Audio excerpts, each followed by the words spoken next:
Well, hello. All right. Sorry, I started a new stream here because the last one had some technical difficulties. So I'll give everyone a second to get in here on the chat. Apologies for the late start today.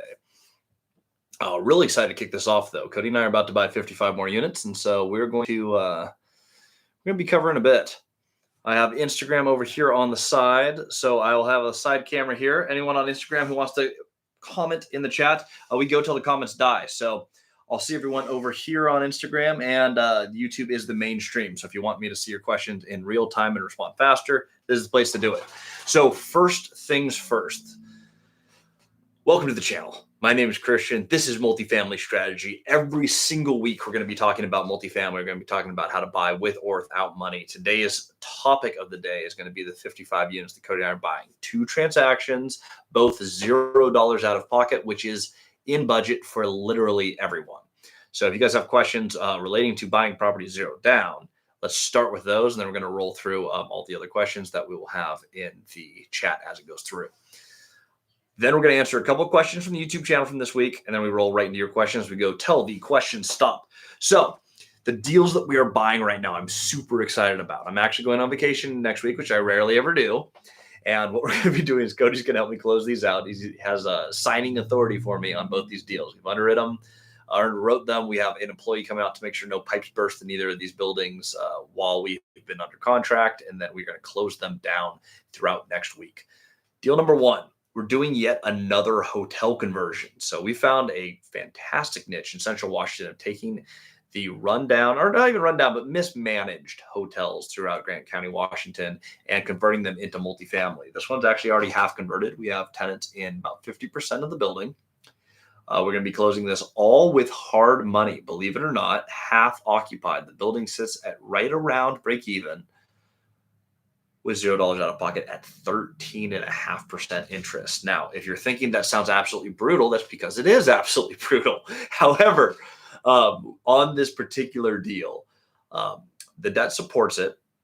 We're actually getting it well over 100% financed. We're getting the deal 100% financed, and we're getting a large portion of our renovation. So as we go in and renovate the building, we're going to be leasing up units very, very quickly. Cody and I are actually in town doing some of the renovations ourselves, like flooring and paint. We're going to be doing that the second week of February. So be on the lookout for that. We're going to share a lot of that on this channel as well.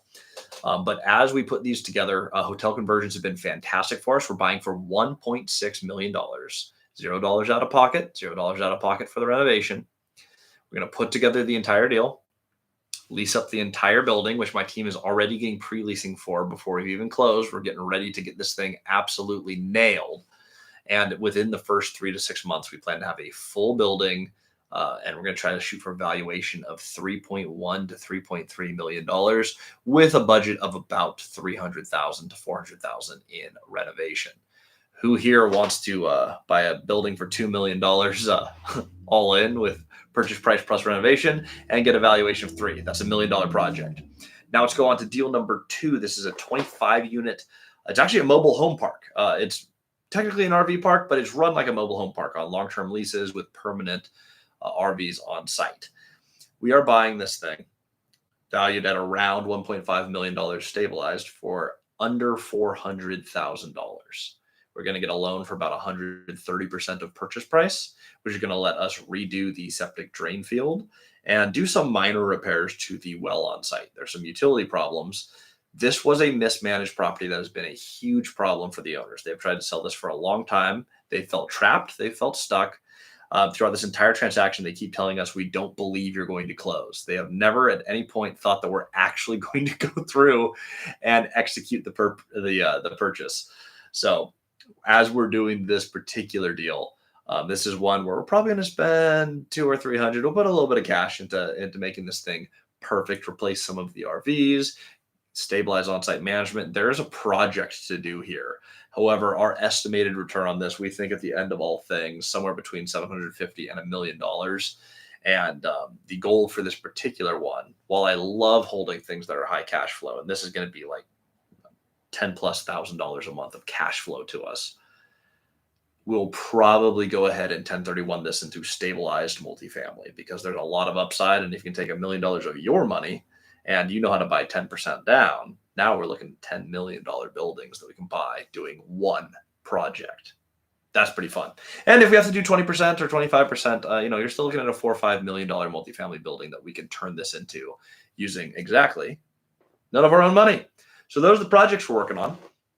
A couple questions from the YouTube channel we're going to answer first, then we're going to get into everyone's questions on the chat here on Instagram and here over on YouTube. But one of the first questions that we got here is, how are you finding these deals?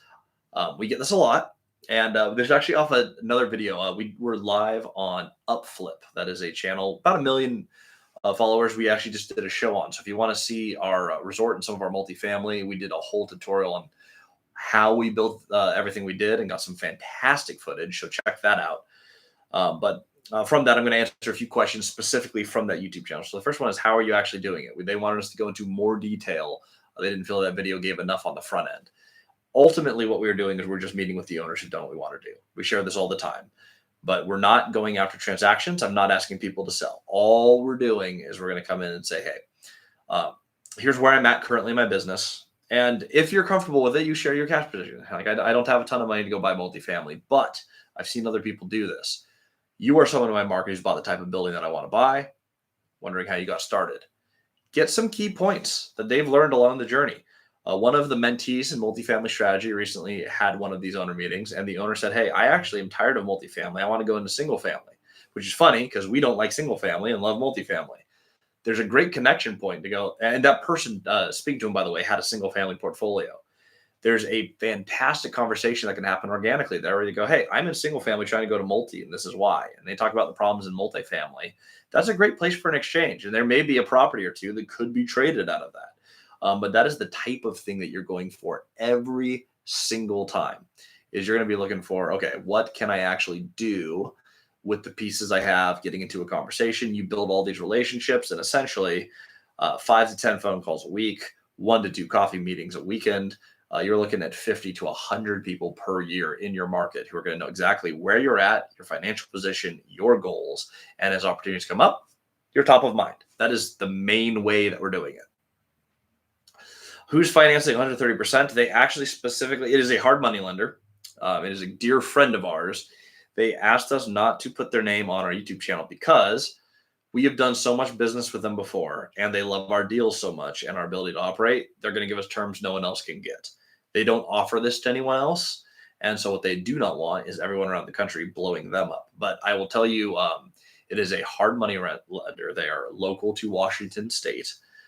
They are fantastic operators, and they will lend on some very creative stuff if they know the operator. The relationship thing I just mentioned is the key. Another question we have, and this is a really touchy topic, so I'm going to try to handle this as gracefully as we can. I think most channels would shy away from this.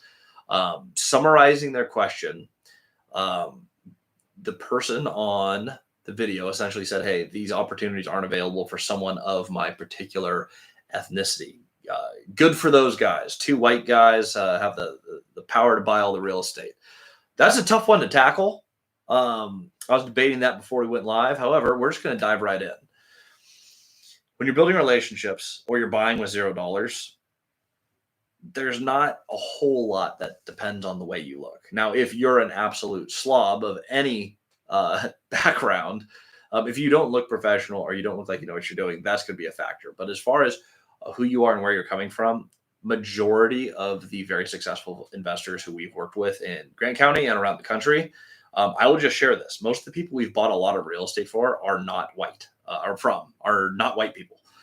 They don't look like me.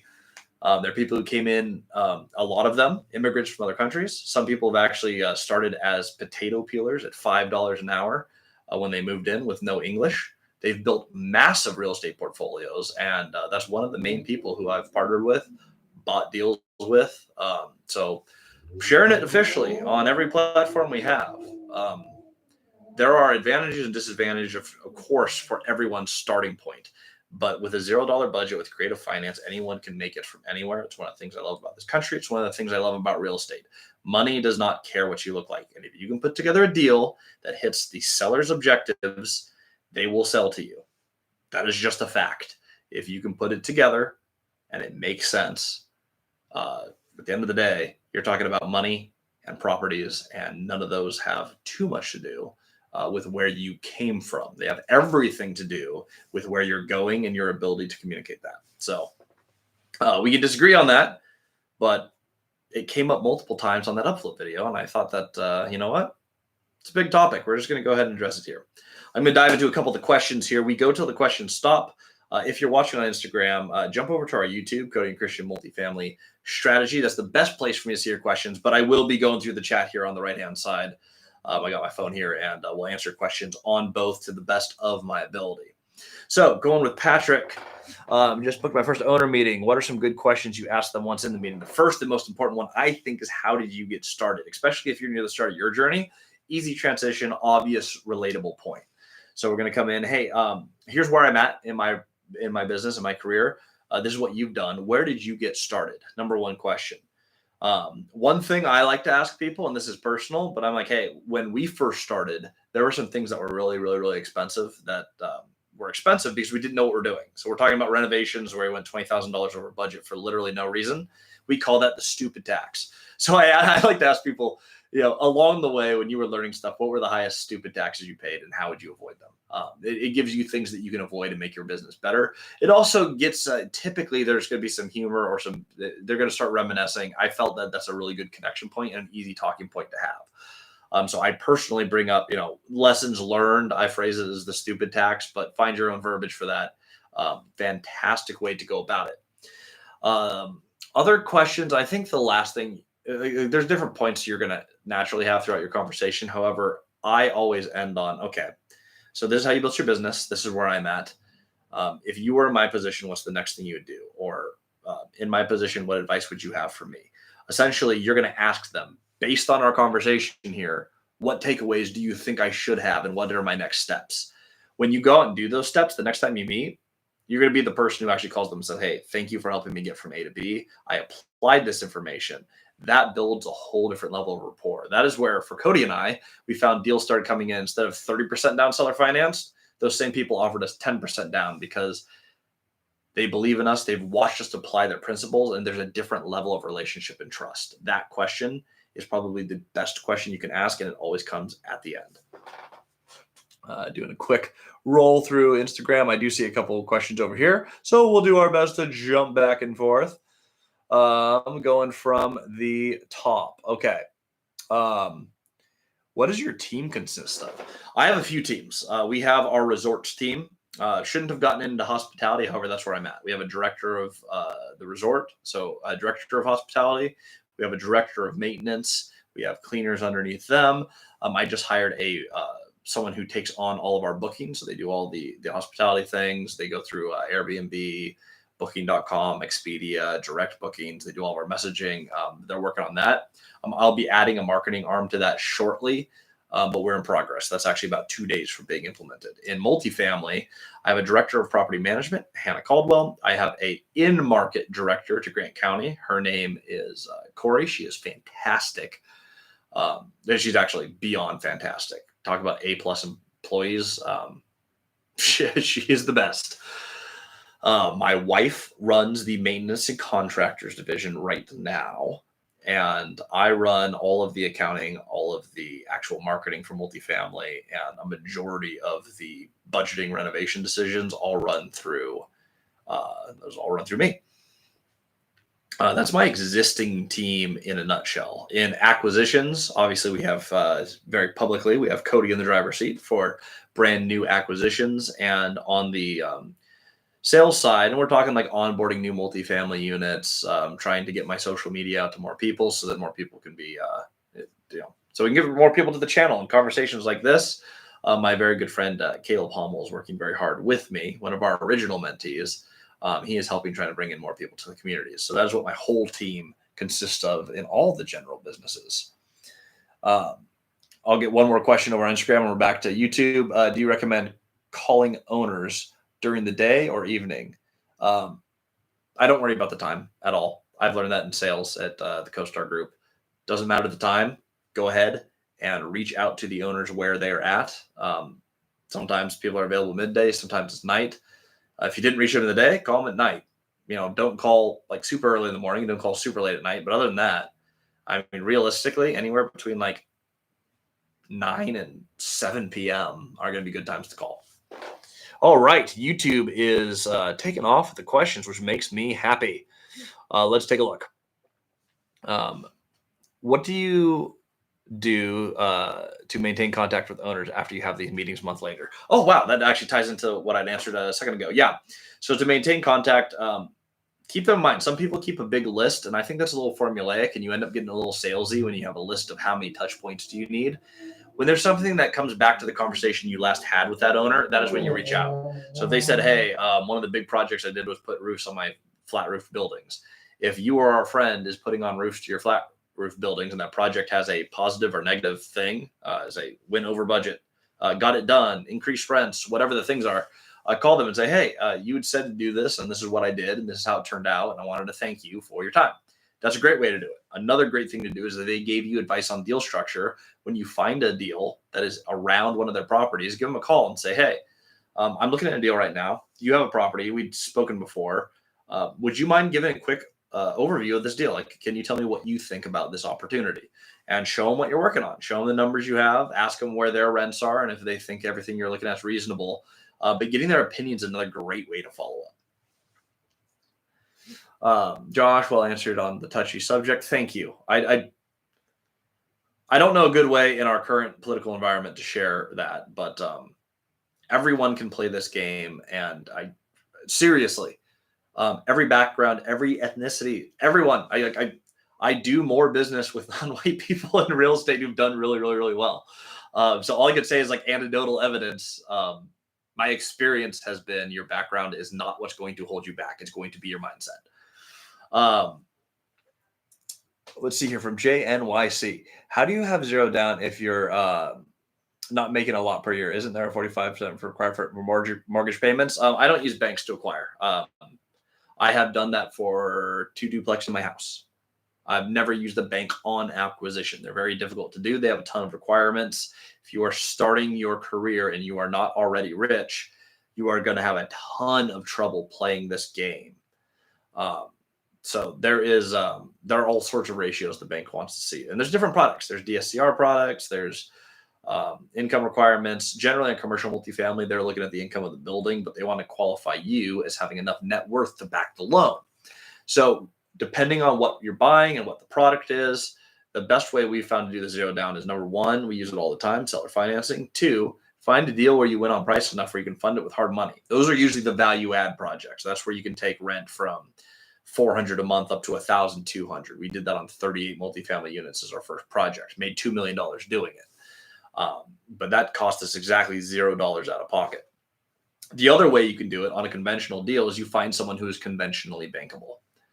And if they qualify for the loan, you can actually have a partner with a buyout agreement that says, hey, for a certain point of time, when this deal is worth more and I have the net worth to back it, I can go ahead and buy you out and own the property. And they walk away with enough profit where they're happy and you walk away with property. So there are workarounds even for the bank debt. But generally speaking, we are going to be using private money, hard money, rarely, but it's how we're buying our next 2 buildings next week, a couple $1 million of it.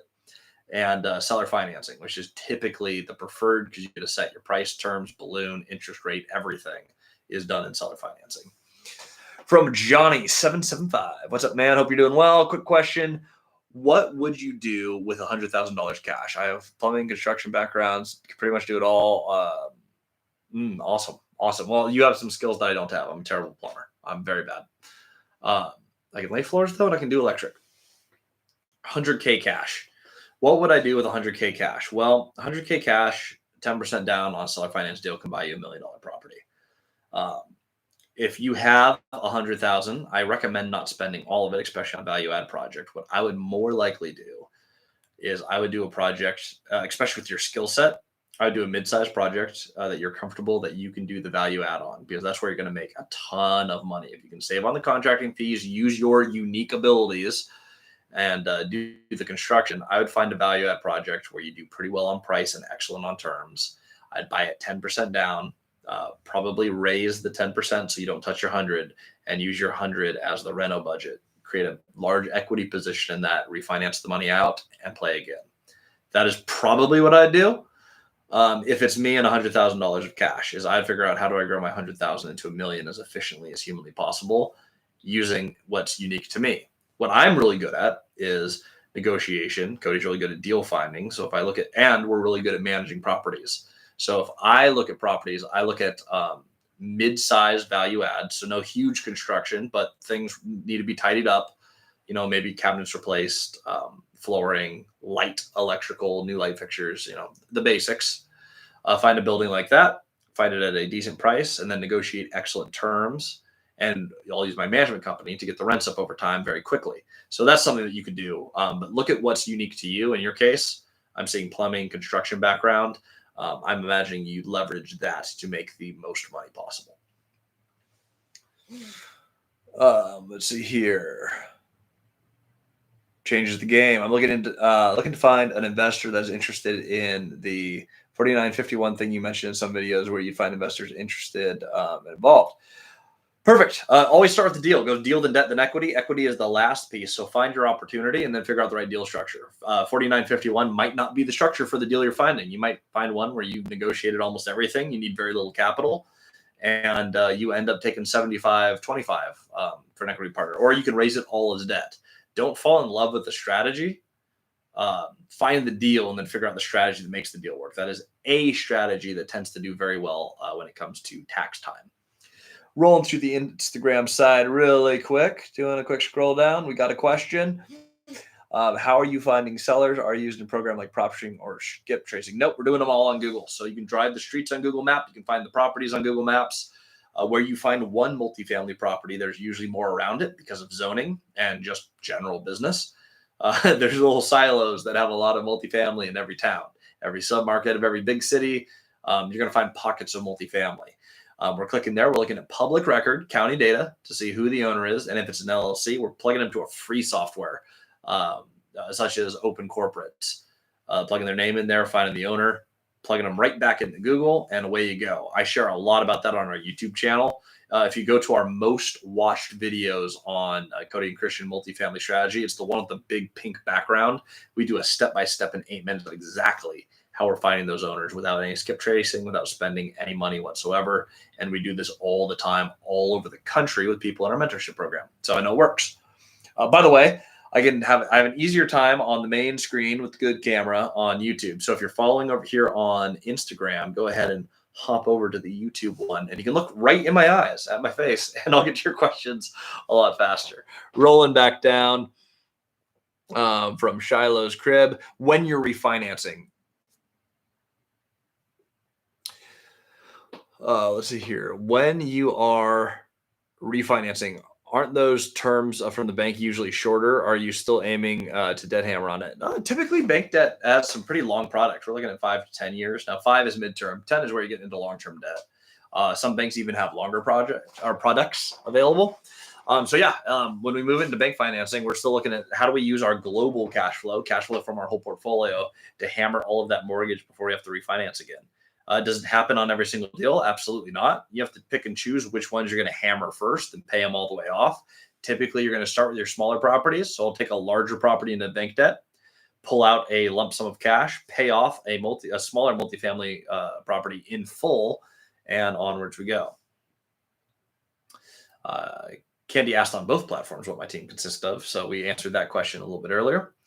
And back to Patrick. When searching for owners, I'm running to a lot of LLCs where only in front of them is the registered agent and other larger holding company. I'm sure you've run into this as well. Any suggestions? It's going to be a little bit more Google.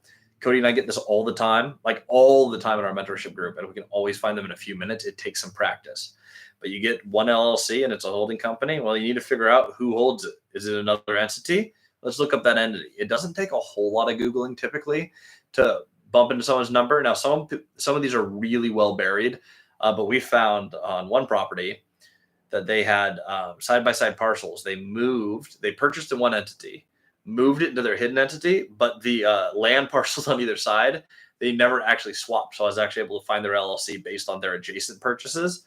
It's not that you're going to do this every time, but 9 out of 10 times when you're looking for an owner and they're hard to find, a little bit more Googling is going to help you get through it. And anytime anyone in our mentorship program, or even in the course, if you want to reach out to Cody or I, we will hop on a call with you and we will absolutely walk through how we do this, and we'll find that owner for you. We do that multiple times a week, every single week. From Beast, are you or if you are a beginner, 0 units, and live in a flood prone area, how do you prepare yourself? I know you say the bigger you are portfolio wise, the less the smaller stuff hurts. Absolutely. Having more units is great. However, right now, this is something we should take a second to talk about. We have buildings that flooded because we had pipes burst, because it got colder in Grant County than it's been in about 30 years. Let's see here. We had our 24 unit hotel conversion had basically every unit flood. The pipes blew up on the entire building, and we're talking like the ceilings fell in. The building is like project stalled. Huge insurance claim. These things will happen. Water happens to properties. It is a bummer. That project was starting to go really well. We just got everything on market. Like we finished the project, and now we're starting the project over again. Not what you want to happen. However, that's part of the game. So scaling is going to really help you. But floodplain is going to be something that that's baked into your insurance numbers. Areas that flood more have higher insurance. However, you're going to be covered for those things. Make sure that you are insured correctly on your projects. And yeah, areas that tend to flood, just know that is going to be something that you're up against. Every other owner in that market who is owning things profitably and renting profitably has the same factors that you do. It's usually baked into the price in terms of the deal. FA, you charge you too high now. That doesn't make sense. Windward Leasing, 12 unit current rent roll, loss of about $5,800 when including 10% property management fee. Since we manage ourselves, if you back out the PM fee, the cash flow is $2,400. Conservative pro forma. Okay, so we're just looking through a deal. Do you factor PM fee in underwriting? If you're self-managing or not, I'm going to answer this one simply. If you are self-managing or not, you don't want to be obligated to always manage the property. If you're looking for passive income, you have to have a path for it to be passive. And if you're looking to refi, a bank is always going to factor for property management, whether you have it or not. So always include property management in your numbers, and your deal has to work with it. Whether you are actually doing the property management yourself or outsourcing it, your deal has to work with property management fees in place. 10% is a good conservative number. On a larger building, the number will be lower, but I always underwrite for 10%.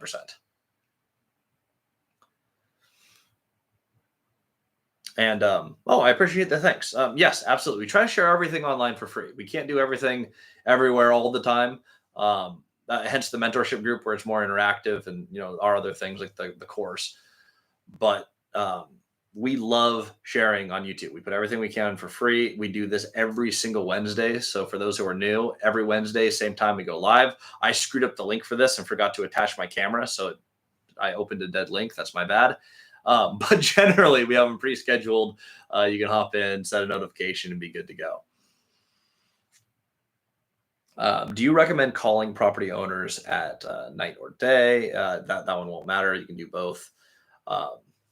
By the way, if you're watching right now on Instagram right now, go ahead and hop over to our YouTube channel. It's much easier to see there. And I can get to your questions a heck of a lot faster. But I see there's still a few of you over here, so thanks for watching. Cody and Christian Multifamily Strategy on YouTube. That's the place to go for it live. Let's see here.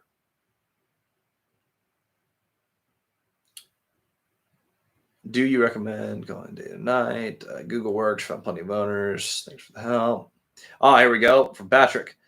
If you find an owner that is out of state, do you try to book a phone call with them instead of a meeting in person? Yes, absolutely. So you can't always meet with everyone. And some people buy out of state. You need to work the best you can with the pieces you have. The phone call still looks very similar to the in-person meeting. It's hard to build a really deep relationship without that face-to-face. It's important, but you work with what you have. Ethan and Eddie, Caleb Hommel. I have a lot of people in the mentorship who bought out of state. But when you are looking out of state, that is something that you really want to look at closely. Like just what is my strategy? Am I going to do a lot of emailing? Am I going to hop on a Zoom? You need to figure out what works for you. I'll tell you what worked for Caleb because I think it's a fantastic example. Caleb went the broker route. So he called about 1,000 brokers to get his first deal. I'm not kidding. It was like 1,000 brokers. I've seen his spreadsheet. I think that's a really hard way to do it, but it worked for him. And he did that for his first and second deal. His third deal came in from one of those previous calls where he built a relationship with a broker. His latest deal, where he closed in Stephenville, Texas, 25 units, on that deal was direct to owner, and it took him just a few calls. And they brought up the transaction and got it done on a phone call. And then he flew to the market, and now him and that seller are fantastic friends. So that is a valid way to do it. And that was done all through phone calls. So you can do it over the phone. Just know that it takes a little bit more work and a few more calls than if you're trying to meet in person. That's all. FA clarified, mentorship fee is high. Disagree. It's cheaper than almost everyone's. Feel free to do your own research there. But for what we do, I'll share this. We're tackling all the hard questions today. Why not just dive in on this one? We run mentorship at break even. It costs a boatload of money to market it. We want to streamline everything. So what does mentorship actually include? We meet 3 times a week, 3 hours a week, unlimited one-on-ones as people need them. I am on one-on-one calls all day, every day. That is my sole job. And we run it, again, right around break even because we just want to get the word out to more people. My goal personally for this year, I would like to see 1,000 people go through the mentorship. Right now, we've had about 150 go through the mentorship, about 1,000 through our courses. I would like to see that change. I really want to reach a lot of people with this. If you look at other groups and other mentorships that are in a similar category, I'm seeing a lot of things at $15,000 to $17,000, and they offload you to other coaches. Cody and I will always teach our platform ourselves. That is a commitment that we always make, and we try to keep it as affordable as humanly possible. If anyone's upset at pricing, blame the marketing guys because I have a very cost-effective marketing team and it's still ludicrously expensive, unbelievably expensive if you're in a finance sector to get the word out to really anyone that, hey, there's a better way to do this. Overall goal of mentorship, sure, we can teach you how to buy anything.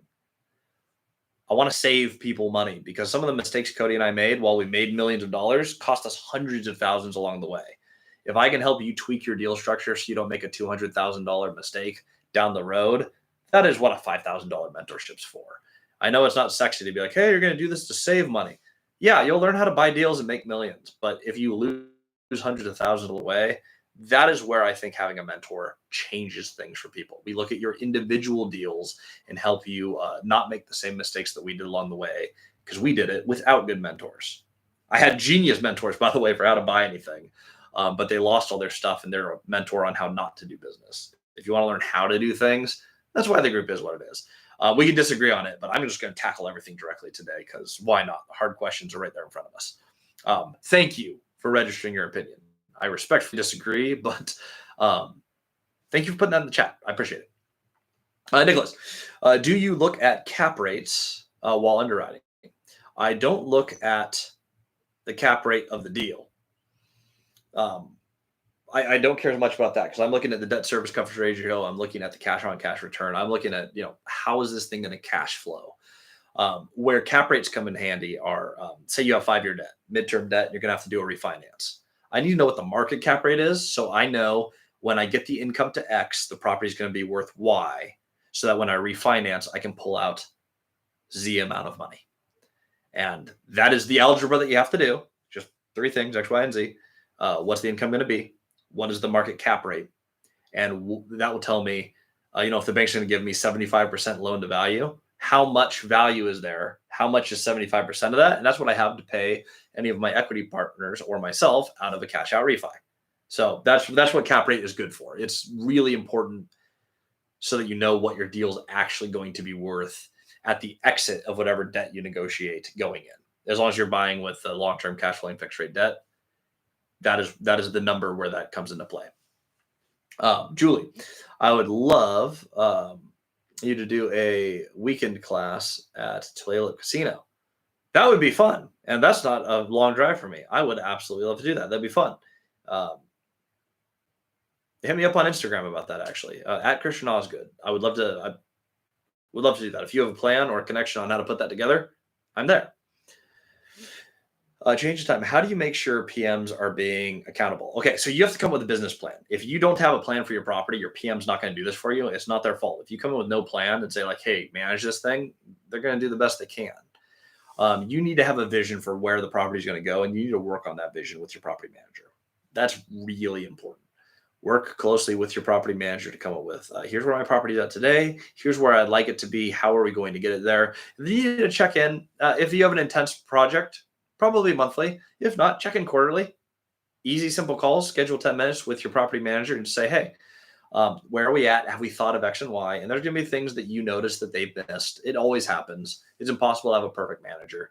But you want to make sure that you sync up with them at least quarterly if you have a simple project. And on a complicated project, make sure it's more frequently. But that's the main thing. It's their ability to execute your plan. If you can do that part and be the business owner who has their own business plan, that is the best way to, you need to know what you're holding them accountable to.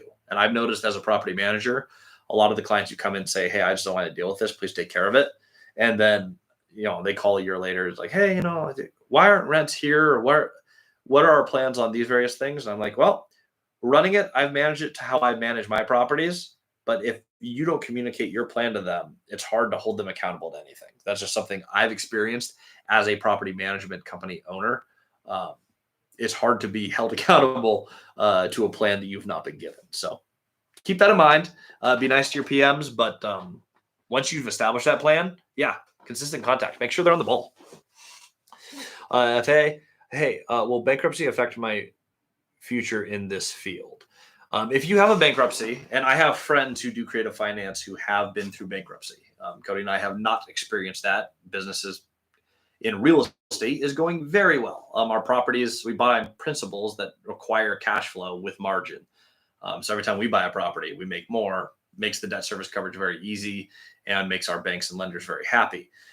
If you have a bankruptcy on your record, the good news is no one checks that in creative finance. I believe those are on your record for about 7 years is where banks really care. So if you just had a bankruptcy, say you filed for bankruptcy and that went through today, that's when it's on your record. You're going to want to negotiate debt terms that are beyond that 7 years so that you can factor that into your refinances if bank refi is part of your plan. But other than that, that's the main thing. Bankruptcy will absolutely affect conventional financing. So make sure that you plan around that if there's one on your record. I have friends who literally they office 2 exits away from me where I live right now.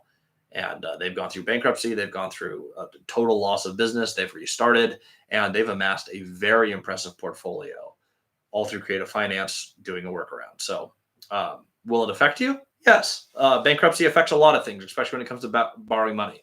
Is it going to prohibit you from playing the game at the highest possible level? Absolutely not. Anyone can do that regardless of their pieces. Why I love creativity and creative finance. From Matt, when do you push to buy the property? For example, one of the owners I'm meeting with said, I'm not interested in selling, so I don't want to waste your time. If I was to sell one, it would be XAV. So if someone's not interested in selling, I've never asked them to sell. Oftentimes I get a takeaway from an owner that is not selling a property, or they call down the road and say, hey, there's a deal that I just saw come up. I think this is what you're looking for. I'm not trying to buy this type of asset right now. Maybe it's too small for them. Maybe it's too heavy value add. Maybe it's not enough value add. But sometimes your goals are different than their goals. That's how a lot of these deals come in. Like a lot of these deals come in that way. Something to note. Scrolling through the Instagram really quick. I think I do see a question here. Went through your course already. Can't find the link to buy the mentorship or to buy into the mentorship calls. So if you are in the old course hosted by Lightspeed, we migrated to a new platform. DM me your email address. I'm going to find that and make sure that you are on the current platform. We now host on Mighty Networks, which I like a lot better. I think the community features there have been a lot better. People are connecting, and we have deal sharing tabs where people can actually partner up. So check that out. I will also DM you right after this live. So I'm going to take a screenshot here so I have that. There we go. But yeah, let's connect after this. I'm going to make sure that you have all the tools you need to be successful on the platform. And yeah, I want to make sure that you have, we can see you on those weekly calls. It'd be awesome to have you there. Also curious what you thought of the course. So do I ever ask for the sale? No, I've asked for the sale once, and it was on the Robin Hood Village Resort. I called because I heard that they were trying to sell, so I actually came in on that one transactionally and built a relationship after that. That's the only time we built it that way. Funny enough, that's the one where I'm like, we shouldn't have bought hospitality. We should have stayed with what we're the best in the world at, which is value add, entry level, multifamily. So the only time I've ever done that, I didn't like it as much. I like it when people come out and propose something to me. Also, it makes the negotiations different. If someone comes to you with an idea and you can put it together, it's so much easier to negotiate when they brought it up. I'm not coming in and being like, hey, will you buy it? There's more trust because they're like, hey, what do you think about this? Is this the right deal for you? And now you get to construct something collaboratively with them. I really like that. The other way that we get deals is sometimes I'll have a broker reach out. So they have an opportunity. They're bringing it to you. And they're saying, hey, this is the seller's goals. What would you like to put together? But both of those are an incoming transaction from someone else. It's easier to work with those pieces, I've found, than trying to convince someone to do something. There's a lot more sales that go into that, as opposed to like, hey, I'm just meeting people, forming relationships, and capitalizing responsibly on opportunities when I find something that's beneficial for both parties. So, short answer, I have asked for the sale before. It was one time. Every other deal has just come in through relationships, and I prefer that immensely. From Nicholas, how do you see the multifamily market in 2024-25 with all the supposedly maturing commercial debt? Ooh, this is a fun one.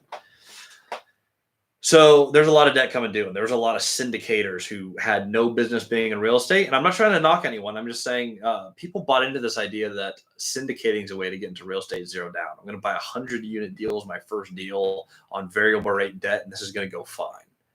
A lot of those groups are going under. There's a lot of commercial debt that people banked on interest rates not changing, or at least not going up dramatically.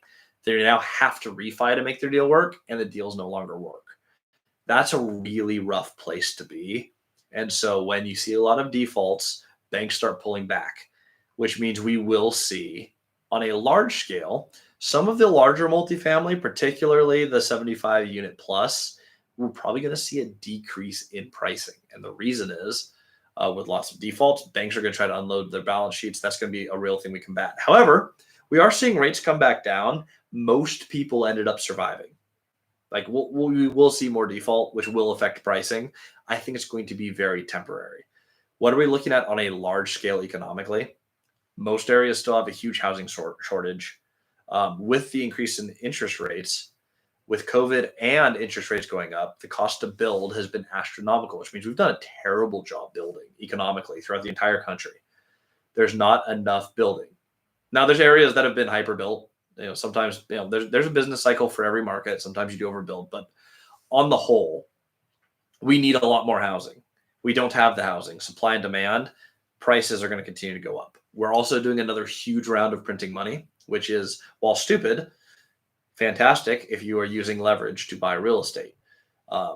With more money will be more inflation, which means price of everything will go up, which means rents have to go up to match. It is a bummer. I'm not saying I'm a fan of bad government. I'm not saying I'm a fan of inflation driving up rents. I am saying those are the economic factors that we are being dealt.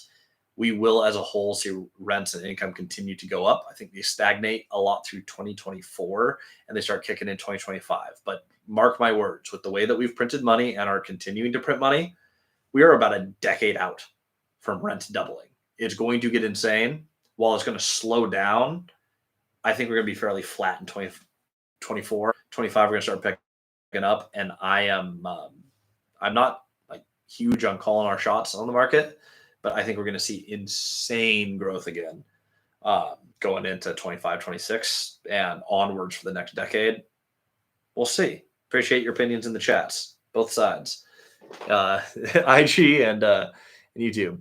No new questions on the Instagram side, which is fantastic. That means you all are doing a great job of hopping over that way to my screen on YouTube, Cody Christian Multifamily Strategy. For those who have questions off YouTube, though, feel free to follow me on Instagram at Christian Osgood. I answer every single message. So if you have a personal question or you want me to weigh in on a deal, you want to know more about our programs, any events that we have coming out, when we can meet in your market. I'm doing a lot of travel this year.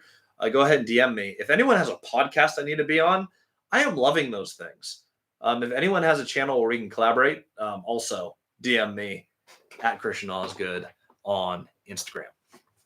All right, hopping over to the questions here on YouTube again.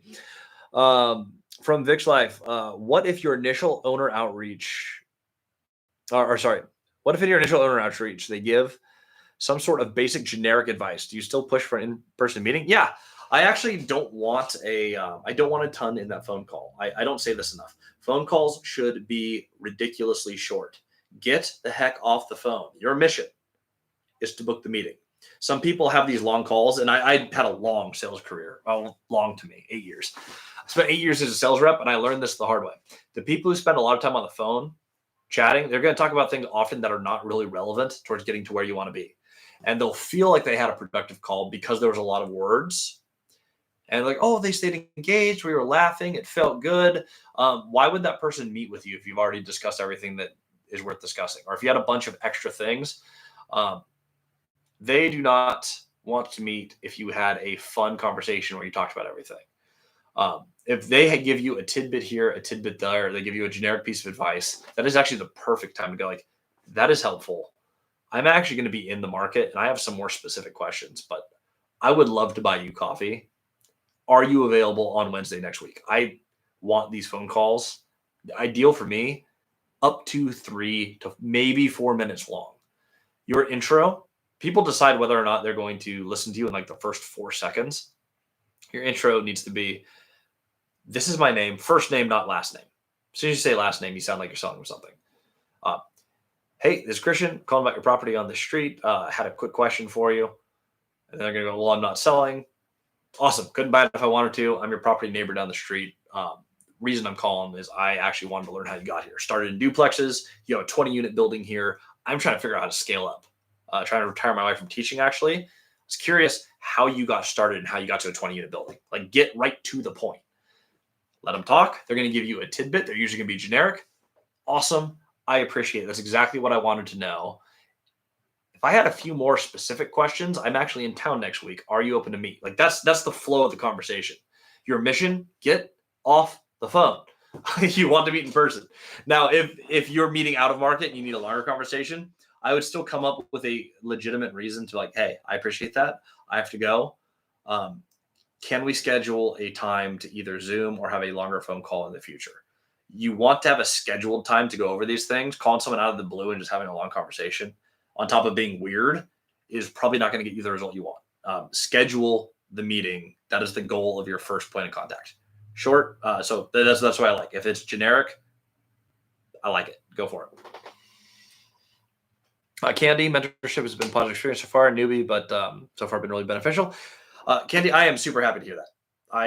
It is a joy having you there, and I am excited to continue to grow with you throughout the year. So thank you for watching the live as well. It's nice to have people from our program here, even on the free thing, but excited to meet with you tomorrow morning.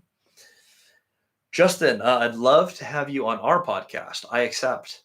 It's all about creative finance and real estate and business with 4-star host in sub 2 mentorship. See, that's awesome. Well, creative finance and real estate and business is kind of what we do. I have 2 or 3 main businesses outside of just the real estate thing. So I can talk all about creative finance and business. I've actually traded real estate for companies. I've traded companies for real estate. I've gotten SBA loans. There's a lot of stuff that we haven't talked about ever on the channel on the business side that we can cover there. So Justin, shoot me a message on Instagram, DM me at Christian Osgood. Let's connect there. Absolutely. Let's do it. Keys and questions. I like your username a lot, by the way. Keys and questions. It's cool. What if the owner I'm connected with told me he's interested in selling? He also said he's older and doesn't want to pay lots of taxes. Okay, well, that sounds like creative finance right there. If you don't want to push, I still don't want to push and ask to sell to me. Should I just wait? If he's interested in selling, there's an easy way to do that. Oh, you got a little bit more here. I'll see if this clarifies it. But if he didn't necessarily say he's interested in selling to me, he just said in general he'd probably sell in the next year or so. Awesome. So my question is, what would that look like? Just immediately. I'm imagining this in my head. Someone goes, "Hey, I'm looking at selling probably in the next year. I just really don't want to deal with the taxes." It's like, okay. If you're selling to someone, what does that look like to you? And if it sounds like it's going to be a fit for you, that's a perfect place to now. Now it's not transactional. Now it's relational. You're pitching a solution. Well, I'm looking to sell. I'm not wanting to get a big tax hit. Okay, have you given any thought to what that looks like for you? I'm curious for when I get to where you're at. Okay, so they say, hey, my CPA said I'm trying to sell 3 buildings a year or 3 properties a year over the next 5 years, unwind my portfolio. Trying to figure out what that looks like tax wise. If I have to roll up into a bigger building, if I just take the tax hit, and that's a nice place to go. Like, have you considered seller finance? If you're open to that, that could be something that you can bring up with your CPA. Here's what I'm trying to build, and you go into, I'm trying to buy buildings similar to this over the next couple of years. That's actually a proposal I've made to multiple people. Well, I don't ask people to sell. I've been in meetings with people, 3rd, 4th meeting with someone, where they mention, hey, I'm trying to offload these. That is the point where you do ask. I've actually asked, okay, are you trying to sell them out to multiple people? Are you open to the idea of what if I just was your buyer for all of them? I'm open to that. And 3 out of 3 times they've said yes. I have 5 years of pipeline in Grand County because 3 owners have offered me everything. In fact, there's another owner in Grand County whose stuff I don't want. I don't want all of their stuff. But they've offered to sell it to me, and it's hundreds of units. Too heavy value add for me. If you guys want a huge project in Grant County, DM me on Instagram for that too. I have someone who will seller finance an absolute boatload of stuff. I'll manage it for you. I will help you with the project. I do not want to own it. It's just too heavy value add for what I'm trying to do right now. I've done a lot of heavy value add, and I'm looking for mid-sized projects that are a little bit less stressful. But if you want to make some big money, I have people over there who will seller finance a lot of real estate. Over on the Instagram side here, how does your first call to the owner go and sound? Actually, very similar to what I just said. Hey, my name is Christian. I am a property owner right across the street from you. I'm trying to get into bigger buildings than I have right now, but spent all my money getting to where I'm at. Communicate whatever goal I'm working on. When I started, it was retiring my wife. Now it's, hey, I'm trying to move some pieces around in my business, and I'm actually looking for new projects. So I'm actually looking for those mid-sized value add projects. So if I'm calling someone, say a hotel conversion, hey, I've done 1 or 2 of these. I'm still learning the game. This is a bigger building than I purchased so far. I'm curious how you got into this game. Like, what made you buy this asset? Give them a specific question that relates where you're at to where they are. That's all you're trying to do, is you're trying to bridge that. They're going to give you a piece of feedback. You respond to that feedback more or less with, that was super helpful. If I might actually have some more specific questions, and I'm in your area at X time, X day, book the meeting, get off the phone. That's how the phone call usually works. Is a 15 unit too big for you right now? No, I'm doing a 25 unit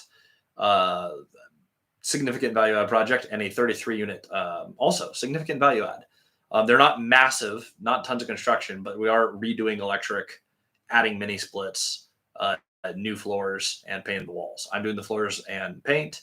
Contractors doing the mini splits and the electric, and we're going to get it all done in about, targets a month. Everything takes 3 times as long as you project. So within the first 3 months of buying that deal. So yeah, 15 unit is not too big for me.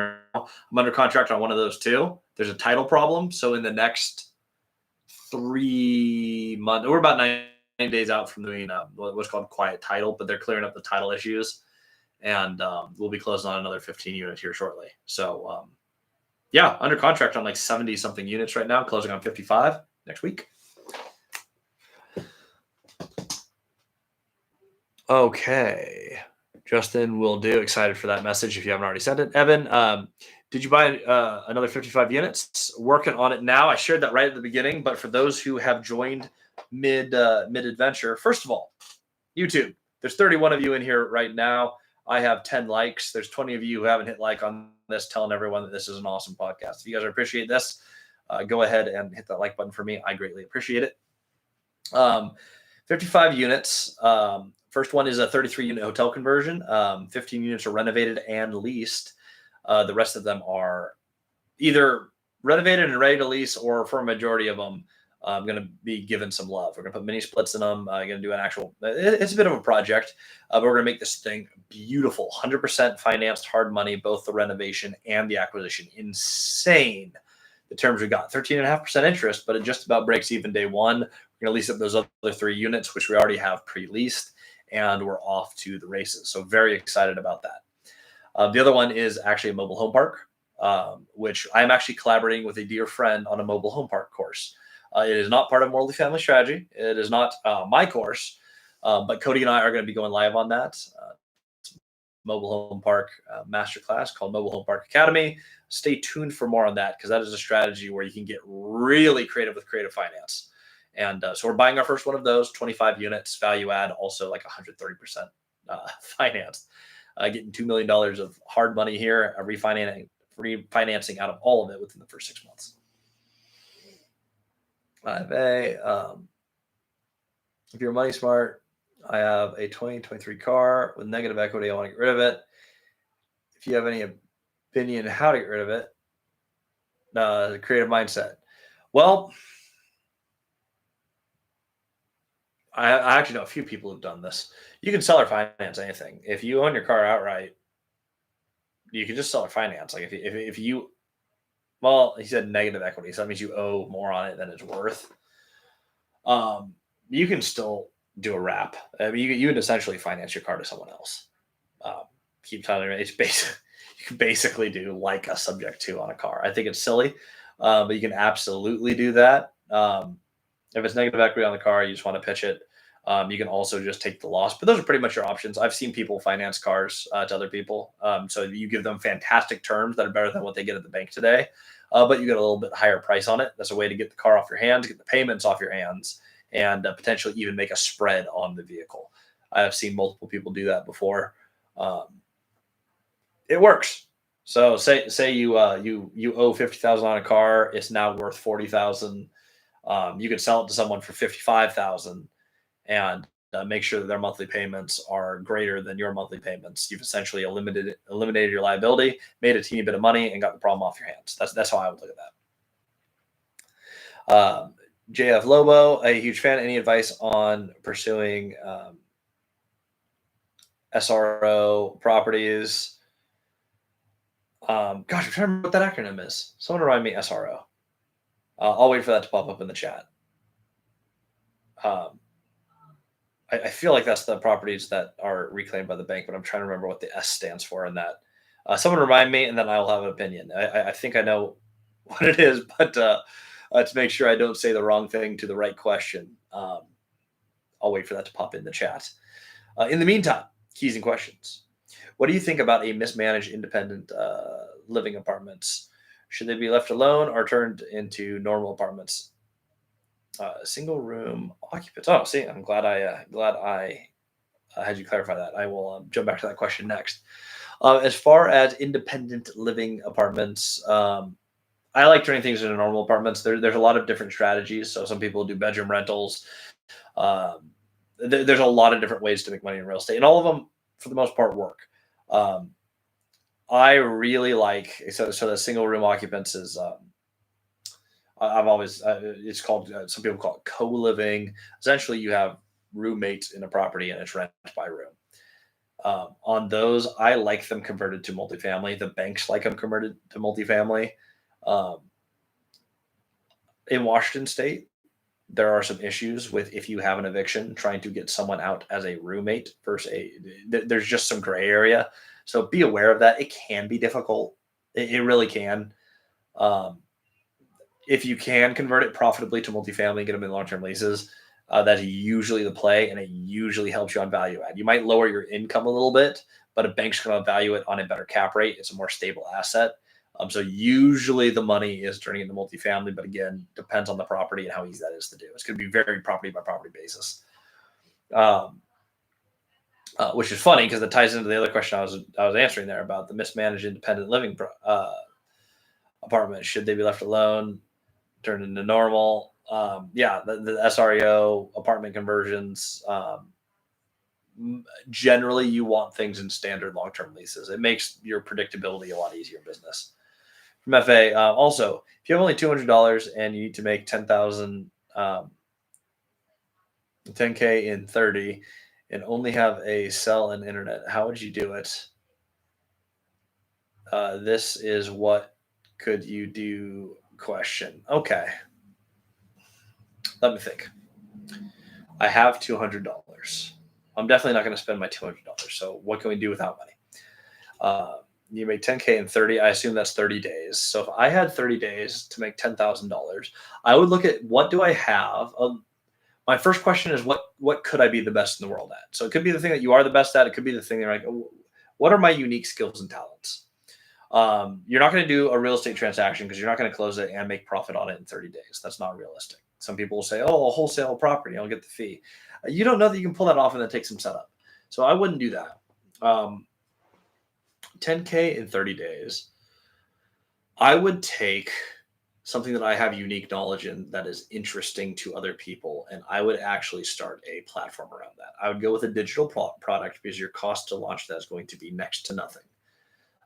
If you can put together, and it's only $10,000. So if you can put together a mini course on something that you are uniquely good at that other people find interesting, and you talk about it and you post every single day, 2 times a day on Instagram and TikTok, which I hate, and YouTube, and you just talk about the one thing that you are amazing at, it would be extremely feasible to make 10K appear with a $200 budget.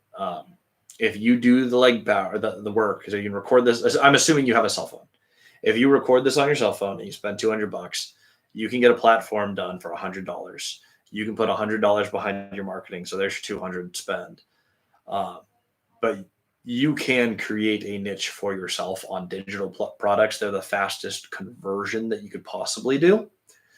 So that would be my thought. If you have to do it in 30 days, that's the easy way. Now, if you give yourself a $90 runway, I would find a deal. I would close the deal. I would find something where I win on price in real estate. I find a project where I win on price. I'd put it in the name of Christian Osgood and or Signs. I'd have it seller finance. So I found the deal and the debt. I would take any equity partner I need, and I would put together an assignment fee of $10,000 from my LLC because I've lined up the deal. I'm going to manage the deal, and I've found 90% of the money. For whoever brings in 10% of the money to close, I'm going to have a $10,000 assignment fee from Christian Osgood and or Signs to the LLC that we're going to buy it in. That's the easiest, most reliable way that I know to make $10,000 in 90 days is let's find a transaction. Let's set it up so it closes. And you know what?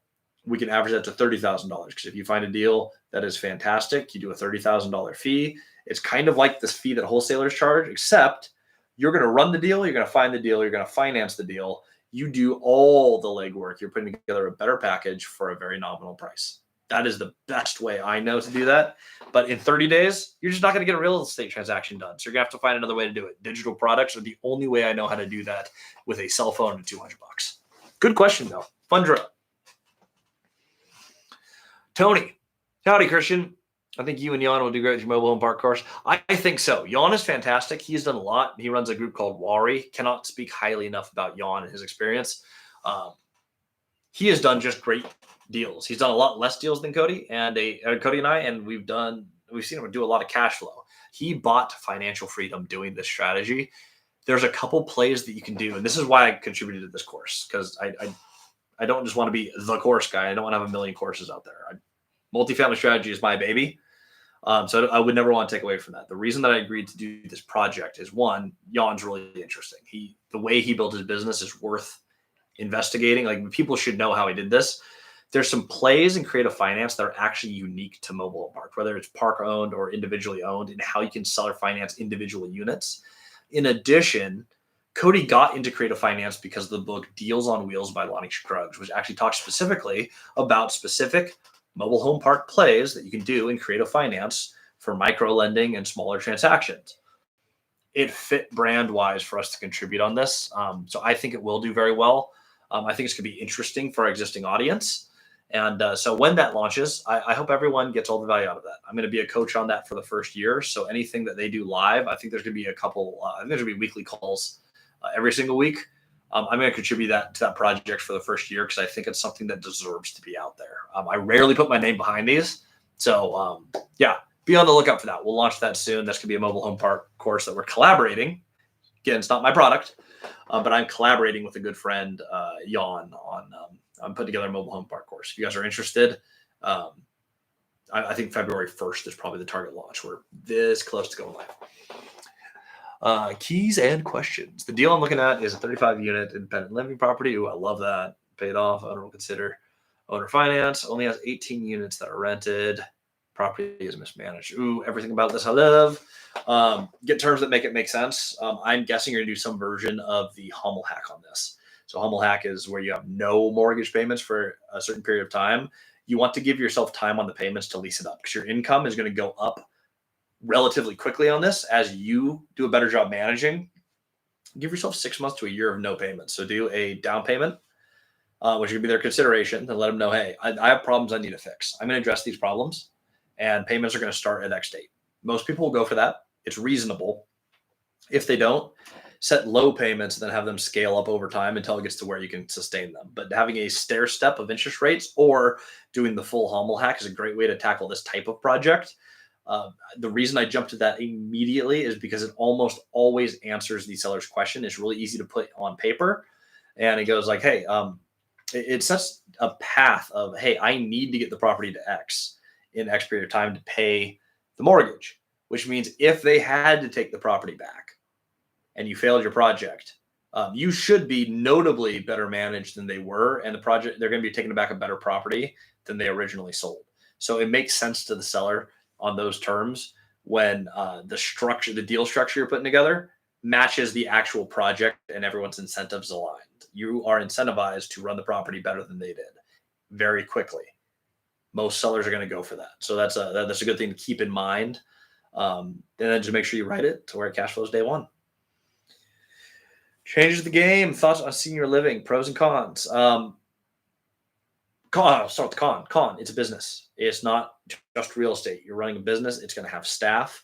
The building next to Caleb's 25 unit in Stephenville is a perfect example. Same owner, senior living. It's master leased to a company that runs senior living. Now it's just a rental. They have a multifamily essentially dwelling, and a business rents out the entire thing. Stellar. Love it. I would do that deal all day long. If he ever offers that seller finance to Caleb, which I'm betting he will, Caleb should do that deal. Just 100%. If you're going to run senior living as a business, you need to know that that is a business. I did not factor for that enough when I went into hospitality with Cody, that we did not have a team that was right for hospitality. Not everyone is a great day-to-day operator. In our existing team structure between my property management company and the on-site and all the pieces that go into that, you have different people with different skills. So make sure that if you get into senior living as a business you want to be in, it's not just a passive real estate investment.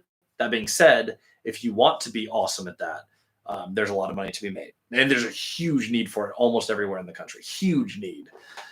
So if it's what you want to be the best in the world at, do it, but only do the things that you could be the best in the world at. For Cody and I say this all the time, it's entry-level, value-add, multifamily properties. 10 units and above. That is what we're the best in the world at, or can be the best in the world at. We're the best in Grant County at it by a mile. I haven't had much luck in finding owners. Probably 90% of the numbers I call or discontinue or go straight to voicemail. Would it be smart to pivot to building relationships with brokers? One, do both. So yeah, do the broker thing, but do not stop on the owners. If you want a trick and you have an iPhone, about 50%, I think it's a little bit more, but a little more over 50% of people have an iPhone.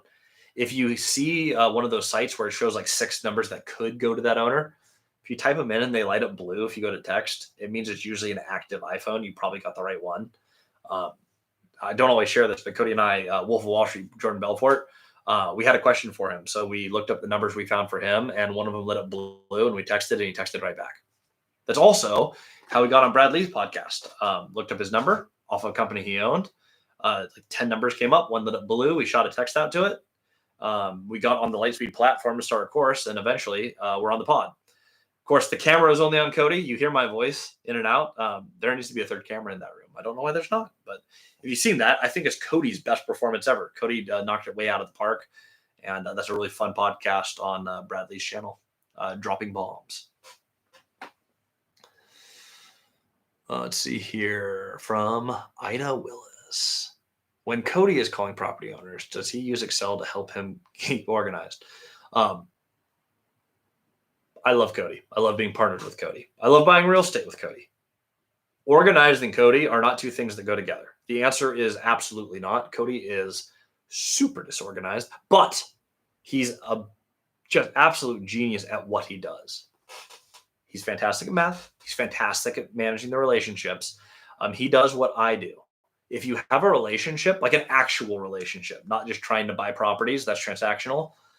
You actually think about these people through the day. And when things come up, you text these people and you call these people who you've met, not just because you're trying to build your business, because you actually have like a working relationship with them. When the relationship is like that, you don't really have to track metrics in Excel.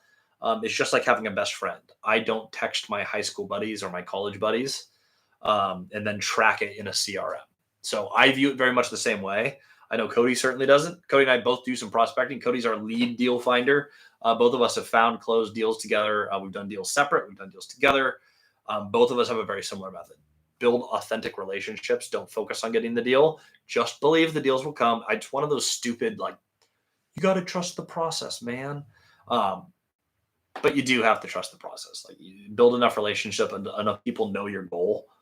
Those people are going to help you get there, whether you ask them to or not. It's just how the game is played. Wow, which ties exactly into the next question from Heidi. Why does it take 3 months to do the first deal? Well, if you found a deal today, so you found an opportunity, so you were watching this live and you're inspired, and right now you hit pause, you call an owner, they answer, you have a great first call, and they say, hey, I want to sell or finance your property. Unlikely, but it's honestly happened before. Someone got a deal the first day they joined Multifamily Strategy.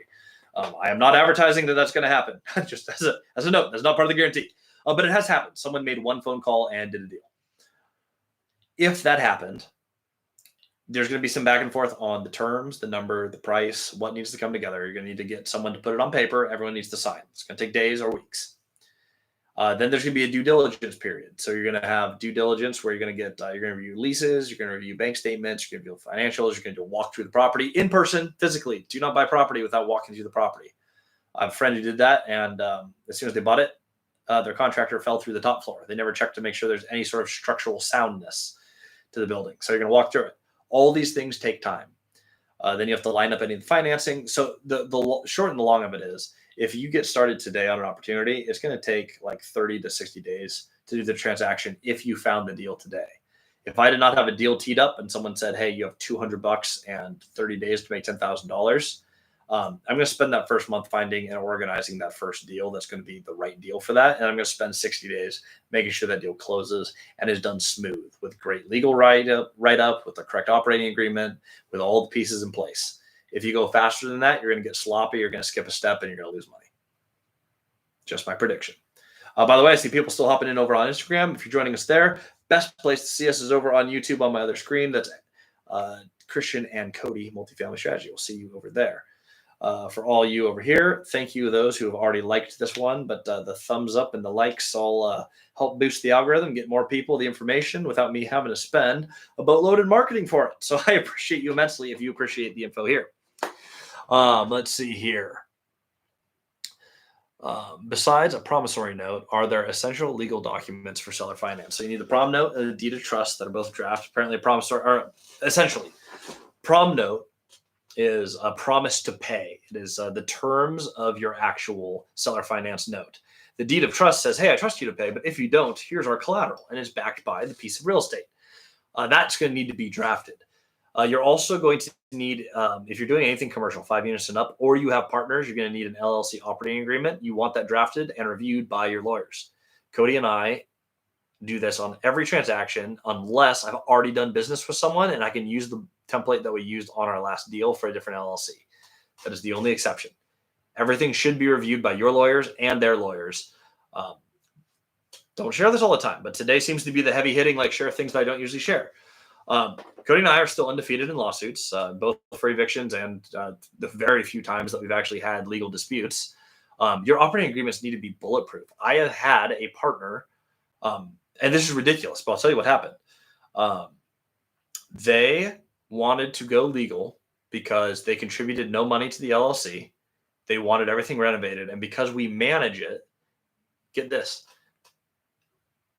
we had 2 vacant units. One was infested with fleas. One was absolutely trashed. They made the request that they want us to pay them rent for, like, us personally, to pay them personally rent for the entire time the units were vacant, because it's our job to fill them and not theirs. That was the actual legal dispute.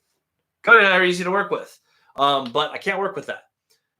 We have a great operating agreement that said, and they said, hey, we want to do a super expensive arbitration in front of a judge, and we want them to make a judgment against you guys, and it's going to rah rah rah. Well, we have an operating agreement that says, hey, first you have to submit your grievances in writing. We have 30 days to respond. Then we have to go through a mediation first. You have to offer mediation. We're going to sit in front of a neutral third party, and we're going to have a chance to discuss the differences. They can't just drag us into court and make ridiculous demands that they're going to lose and cost both sides a bunch of money, because we have an operating agreement. Also, when we win that legal dispute, if that were to go all the way through, what would happen is the other party is responsible for our legal fees. But that's all laid out in the operating agreement. That's a good example of why you need to spend time on those, because if someone hurls a frivolous lawsuit at you and you don't have your resolutions in writing, you can really get burned. So just be really careful on that. Get everything drafted by a lawyer. Those are your 3 big documents that come to mind for me, though. Like, the major ones is operating agreement, note, and deed of trust should all be drafted by a competent real estate lawyer who also owns real estate themselves. If I need help writing it up, are you able to help me? Yes. Anyone in our mentorship group, I will give one-on-one for absolutely for write-up, deal review, especially when you go through due diligence. I think that's the time where people need the most oversight. That's where I see deals go wrong, and people don't ask for help. I don't know if it's they're embarrassed to ask for help thing, or I don't know what it is, but once people go under contract, they tend to just go, okay, I'm going to handle it all myself. All the pieces we do, I do everything in my power to make sure that people's deals are successful. So that's something as part of our mentorship group. I will help with every piece of the write-up that you need help with. Absolutely, 100%. Vic's Life, what are your general rule of thumbs when coming up with seller finance terms? It totally depends on the deal. It's so hard to answer that question. It's deal, then debt, then equity every time. Opportunity first, that will tell you what the terms need to look like. They need to cash flow on long-term fixed rate debt, so I know that. And the equity piece, if we're sharing cash flow throughout the whole deal, depending on how much it cash flows, their buyout later is going to be smaller. And if I get all the cash flow into the LLC because it's lower cash flow and higher value add, they're going to be paid out more at the end of the project when the value add comes in. It's going to be a much higher buyout. I like 2 to 1 in 5 years. If I share no cash flow, that's a good, general goal for that people tend to accept and tends to work out. I can usually offer, I'll double your money in 5 years if we have a 5-year runway to get done with our project. And we're always deliver early on that. So a lot of people get their money doubled in 3 years. They're ecstatic. They got a great return.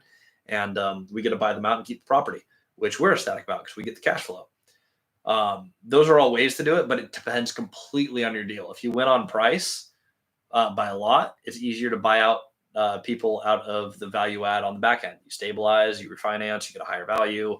There's more money that if you have a decent cash flow deal or a creative deal structure, you're probably structuring it as debt or an equity partner who gets to share more cash flow. So totally just depends. Totally depends on the deal. Interest rate right now, most of our stuff when we're doing seller financing, 5% seems to be the magic number, and 10 to 15-year debt. So if we're doing the seller finance portion, I'm at a lot of 10% down, 5% interest, 10-year debt. Seems to be what we're getting more of than anything. Next up, we can discuss business in the near future. You can go inspire me. I really appreciate it. Yeah, and if there's anything we can do, there was a mention earlier about pricing of mentorship being too expensive. And it's totally a personal thing. If anyone has that as the objection and they want to discuss, like, hey, can we break this up into smaller payments? We've rolled out some stuff. So if anyone has that, just know you can DM me.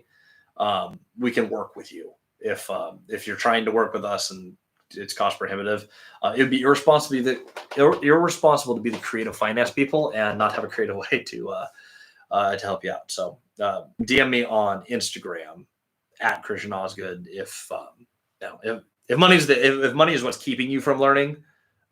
Let's get that out of the way. When releasing for a $1 million deal, you say owner willing to finance 90% loan to value. How would you also creatively finance the down payment? So if the owner, okay, well let's just do the creative finance right now. Sullivan, by the way, on Instagram, mentorship is $5,000. It's a guarantee that we will get you into a deal within the first 9 months that cash flows at least $1,000, or we'll continue training you until we do. We've seen that work a bunch of times. Longest anyone's taken to find a deal is that 9 months. So Noah can deliver on that because we've been doing this for 3 years. Our course is $2,000. It can also upgrade into the mentorship at any time. So those are our pricing on those. Going back to this question here, for a $1 million deal, say the owners are willing to finance 90% loan to value. How would you also creative finance the down payment? Okay. So the first thing I think of is if we're just doing debt. So you do deal debt instead of deal debt and equity. You can get second position. So what you want to make sure is there's no clause that says no further encumbrance, which means I can't put additional debt behind first. Put the seller in first. Find second position debt. Could be hard money. Could be a private investor. But put a second debt product, which is super easy. That's going to be find someone who loves the deal, who will invest in the deal. You're going to own 100% of it. They're going to place debt. If you can't do that, you can structure equity to be very similar to debt. So say someone wants to lend it to you at 10%. However, on your deal, you have that no further encumbrances clause. So you cannot put additional debt behind the 10%. You can come in and say, hey, your distributions are going to be 10% on your contribution every month. And you can say that I'm responsible for those, even if the property does not. So you can do it as a preferred return, and you can put other verbiage. What you can't put in the verbiage is guaranteed payments. You cannot guarantee a partner payments. That is not an equity partner. That makes it debt, which will invalidate your agreement. So make sure that you word that correctly. I also offer a review on that. if we do a one-on-one, you guys have a deal that you need to do, anyone in any of our programs, I can help you structure that. The last thing you can do, if you're buying in an LLC, and this is a little bit more technical, so ask your lawyer about this. But one thing that you can do is you can actually put the debt against the LLC. So I can have an LLC buy a property. I can basically say like, hey, I'm going to borrow in this LLC, not the property, not against the property, but against the LLC that owns the property, and put essentially it is a loan against the interest in the LLC that says if I default, you get 50% of this LLC that owns 100% of this property. A little bit more technical. Doesn't usually come up. We've had that happen before where that was the correct answer. Look at your specific deal, see what makes sense. The best way to do it is if you just put second position debt behind the property. If not, the next way to do it is have an equity partner and have a more or less fixed payment to them equal to the return that they would want as debt, and have a fixed buyout. So you can essentially structure the equity so it looks a heck of a lot like debt. When reaching your conventional lending threshold, we're reaching our conventional lending threshold. I'm very eager to keep growing. That is where Cody and I did the creative finance thing. I bought my 4 duplexes. That's as much as I could qualify for. I could get a new property up to $500,000, and the opportunity we had in front of us was $2 million. That's why we had to get creative. That's how we started scaling. So yeah, don't let that stop you. The cool thing is as you keep scaling on long-term cash flow and debt, your net worth goes up, and the amount that you can borrow goes up with it. That's something that we found that was really helpful. So the fun thing with the bank debt is if you don't qualify now, scale beyond your existing problems, and now you can refinance all the pieces that you spent to scale there. One of the silly things about banks is they don't look a lot at your aggregate debt. They look at like, what is your net worth and can you support this individual loan? So if you can increase that net worth, you qualify for your loans. You just knock them out one at a time. You just keep doing deals you qualify for. Get them refinanced. And if you're not there yet, scale on up. At some point, if you scale forever, you'll implode. So at some point, slow down, pay off your debts. If you want them in conventional finance, convert them over. Want to pay them off, pay them off. Scaling is not a forever thing, but set your parameters while you're in build phase. Yeah, don't let the bank stop you. That's silly. I did that for way too long, and That was why I started all of our every channel that I'm on. That's my mission. I want people to know that your money does not dictate your opportunities.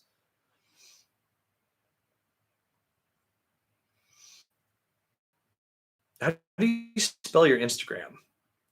Well, I'll put that in the chat. At Christian Osgood.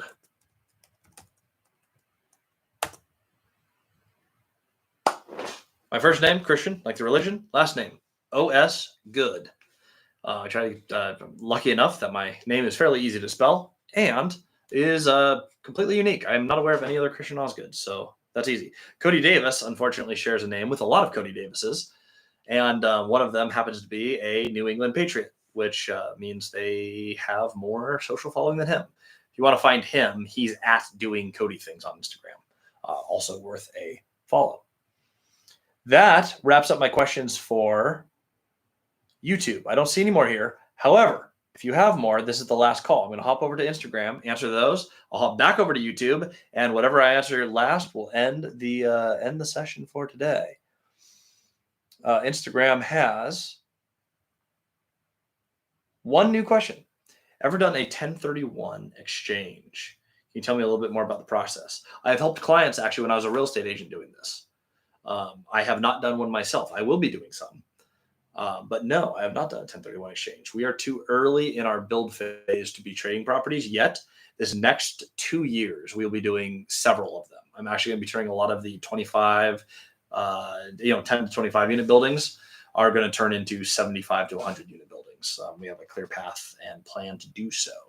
1031 basically says, hey, we can take, instead of paying tax on the new value we created, we can defer that indefinitely by rolling into a new transaction. So usually you pay capital gains tax when you have a capital gain. This says in lieu of that, we're going to buy a property that's more expensive. We're going to roll it over. And while we still owe it, we don't owe it yet. We're going to defer the capital gain. The fun thing is that even applies to short-term capital gains. So I can sell a property after having it for 3 months, and I can do a value add project. I can resell it. And while they want you to hold it a year, you have to have a plan to hold it a year. You can actually change that and roll it over tax deferred. You can also, as the last cool thing, if you're running a cost segregation study, which lets you take extra tax benefits, you can claim those against the property. Instead of recapturing all that depreciation, you can roll that all into the 1031 as well and roll it to a new property. So as a way to not pay taxes during your build phase, which is really important, really, really important. And a question here on Instagram, do you do any commercial property? We do almost only commercial property. Generally speaking, I like 25 units and up. We have a lot of properties that are 5 units and up. While I have a little bit of residential where we have about 11 duplexes, they're all next to my larger multifamily buildings and have expanded our holding around the larger thing. Almost all of it is commercial, which is 5 units and up. I also have a property that has a vacant office and a barber shop. I also own an entire resort. That is the Robin Hood Village Resort, where we host a lot of our events. So yes, we do quite a bit of commercial property. All of that has been seller financed. All right. Swapping over for the last time onto YouTube, we're going to answer the last few questions, and then we're going to call it a day. So if you're trying to get some questions in, hop over to the YouTube channel at that one's Cody and Christian Multifamily Strategy, soon to possibly be just Multifamily Strategy, so it rolls off the tongue better. And I'm going to answer these questions, and we'll go till they stop. How would you approach a seller who is denied doing seller financing? Is there anything I could say to make it more enticing? You're not going to convince anyone to do anything they don't want to do. So if it's not on the table, it's not on the table. You want to ask the question really, really simply, though. You can ask one more time. So if they've turned it down in the past, go over the deal like you normally would conventional. Talk about how a bank would look at it, and then just ask, are you open to carrying a contract? If it's a no, it's no, and that's fine.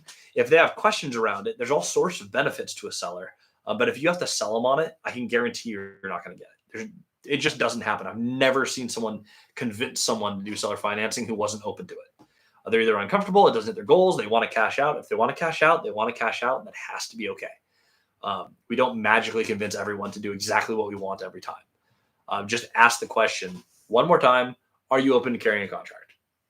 If they want to know the benefits and they ask questions, if they're curious or show some openness, huge tax benefits for most people for doing so because you don't have that huge capital gain. So if they're not 1031ing, so we had to cash out.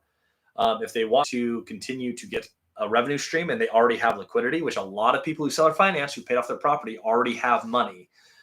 So take that money and go ahead and roll that into the project. That is totally fine. That's something that you can do. And I actually strongly encourage people to do. It's like, hey, you've already made your money. If money's not what you're after, but you do not want the property anymore, let's just turn it into an income stream that is actually passive. That's where the relationship really helps, because if they trust that you're not going to lose the property and give it back to them, that's why they'll sell it. That's how we got the Robinhood. They wanted to be done. That was the main thing. They just wanted to be done. They actually would much rather have been cashed out, but it wasn't in a position to sell at a bank at the price they wanted because of where the income was. So they ended up selling it seller financed, and that's how it worked. Would I recommend DSCR loans? Sure. Nothing wrong with that debt product.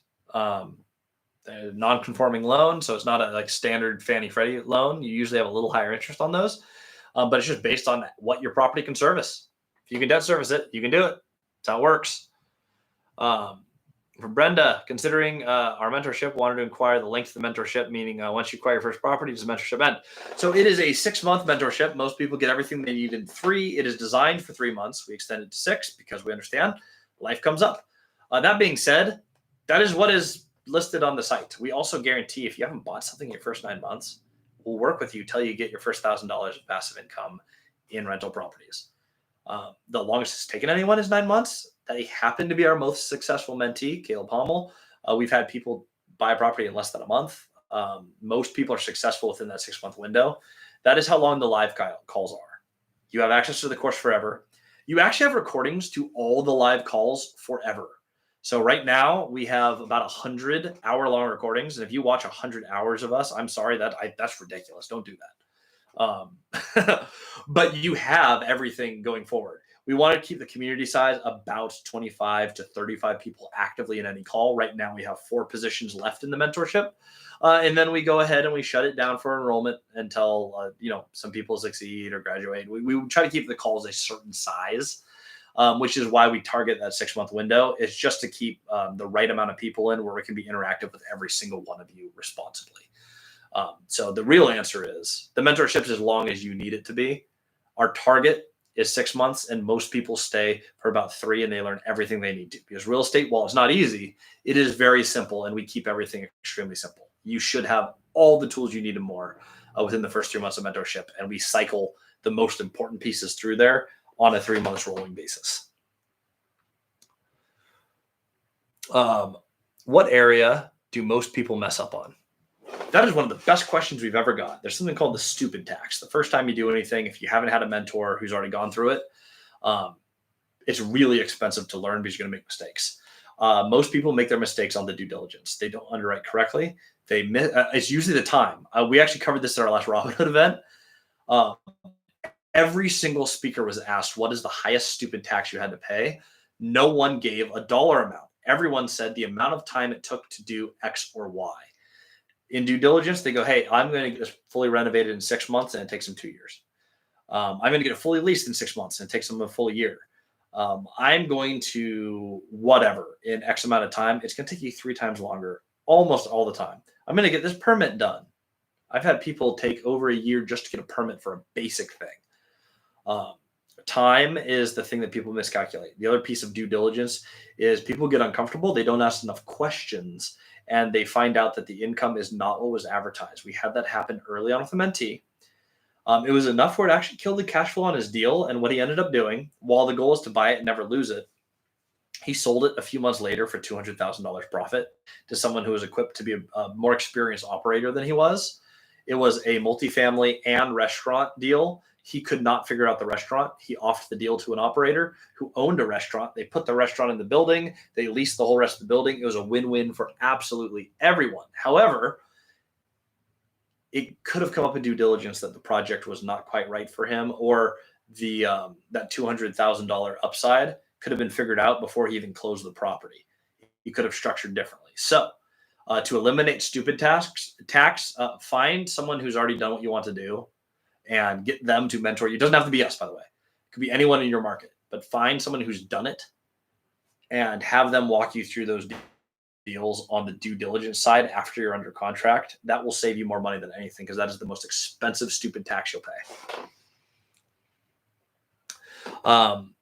Being so young, how did you learn all this? You're super wise. Oh, thank you. Top books, mentors. So the biggest thing was paying the stupid tax up front. Cody and I paid about, we just did the math on this, on things that we could have done better, about $700,000 of learning. Deals we could have structured differently, exits that we should have had and didn't, deals that we bought that were the right deal but purchased at the wrong time in our journey. We've calculated about 700 grand in being young and dumb. So the short answer is I paid for it the hard way, which is why when people go like, "Oh, 5,000 for mentorship's ridiculous," I'm like, dumb. I disagree. $5,000 is supposed to save you $100,000. No one thinks it's sexy to be like, "Oh yeah, I want to learn how to save hundreds of thousands of dollars. I'm going to buy a mentorship." That's the real value of any mentor. Free, paid, I don't care. It's the money they can save you. Anyone can teach you how to buy real estate, and I'll teach you how to buy real estate in any of our stuff. We talk about it all the time. That's sexy. Learn to buy real estate without money. Awesome. Learn not to lose money on being stupid. That's where the real value is. So we learned it through experience. I also had an early mentor who paid the ultimate stupid tax. He bought stuff with no plan of how to keep it. He lost his entire portfolio twice. Could buy anything with creative finance. Wizard at it. Learned a ton from watching him. Never did the math on how not to lose it. Bought a $1 million building for $3 million. Raised the money for it and then lost all the money. Does not have a lot of happy investors. Learned how not to do it. That's how we came up with a lot of our principles of watching people be bad at business. Incredible salesperson, incredible at structuring seller financing. But he had he had a gambling addiction and converted that into, he's like, well, I don't go to casinos anymore. Converted his gambling addiction into gambling on real estate that he had no business gambling on and lost every single time. We don't gamble. We fix our long-term debt. We fix the interest rate on the debt. We structure our deals where there's sufficient equity and cash flow to cash flow the deal from day one. That all comes from the learning there. So that's where we learned a lot. For books, Cody started with Deals on Wheels by Lonnie Scruggs. That book's out of print. It's ludicrously expensive. You can pay a few $100s for it, but he learned there. I learned a lot on how we present and how we pitch from Jordan Belfort's book, Way of the Wolf. And that's Jordan Belfort from like Wolf of Wall Street. He has a great book called Straight Line Selling. It's Way of the Wolf, Straight Line Selling. It framed a lot of how we remove steps and unnecessary things from our process. And that book changed the way I approached real estate. It's not a real estate book. It's a sales book. But it's an easy read. And I felt that one was life-changing. Everyone always quotes Rich Dad, Poor Dad, so I'll throw that one out there. That's a good mindset thing. Rich Dad, Poor Dad does not talk about the how. They talk about the mindset, especially in creative finance. How would I do this? It's the right question, but that book provides no answers. So that's where books like Way of the Wolf and Never Split the Difference by Chris Voss and Deals on Wheels by Lonnie Scruggs, those are the type of books that really got us to wrap our minds around how do I do this as opposed to what do I need to be thinking and how do I approach the mindset. 5,000 per month. If I accidentally said that, no, it's 5,000 one time, and that's you're in. I don't do monthly stuff. I hate subscription months. So if I said that, everyone can virtually slap me, or you can slap me by hitting the like button. The mentorship is $5,000. It includes the course. The course is $2,000. You should do the mentorship though. It's the best value. Like I can coach you and help you with the mentorship. That is where you want to be. On the mentorship, there's a bunch of people who do these monthly subscriptions, and I have found that what happens is you get the information you need, you forget to cancel your subscription, then you're upset at me, I have to refund you, so I hate that. I'd rather just have you pay once and then just have the value forever. That makes more sense to me. There's also a lot of like crappy programs out there that go like, well, if I could just get a bunch of people paying me monthly, I have all these accounts receivable and I increase my income. Here's what I believe. Deliver a fantastic product, have a one-time payment, and then have the product be good enough where people keep buying it because people enjoy it. That is a good product. If you want recurring income, go buy real estate. Take whatever you make anywhere in any of your business or your work and plow it into real estate and live off the dividends. That is where the cash flow is. So that's I'll never do anything on a per month basis because I don't like subscriptions. I think they're dumb, and I always forget to cancel them myself. So I don't do things that I think are stupid. So if I said that, Vic's Life, thank you for correcting me. I sometimes speak faster than I can think. What do sellers lie about the most? Sellers lie about expenses the most, period. They lie about the employment tax. They lie about how many the cost of things. They lie about the rental income. Which I guess is an income, not an expense. But they lie about their leases. They lie about deferred maintenance, like the roof is bad, the plumbing is bad. It's just all stuff that you have to be aware of. But on Instagram, I keep getting called on my phone. So if it keeps cutting out over there, just hop onto YouTube. It's better. Cody and Christian Multifamily Strategy on YouTube. But yeah, they lie all the time about everything. There's a saying, buyers are liars, sellers are worse. I add into that, brokers are worser. Brokers are salespeople. I have good brokers. I have brokers I trust. But a lot of real estate agents are just like, if the deal doesn't sell, they don't get paid. They need it to close. So they have the least incentive, to be honest. Not that you can't have an honest real estate agent. I'm not saying that at all. It's just that is the general rule of thumb. Buyers are liars, sellers are worse. And real estate agents are the worst. They're the most worstest.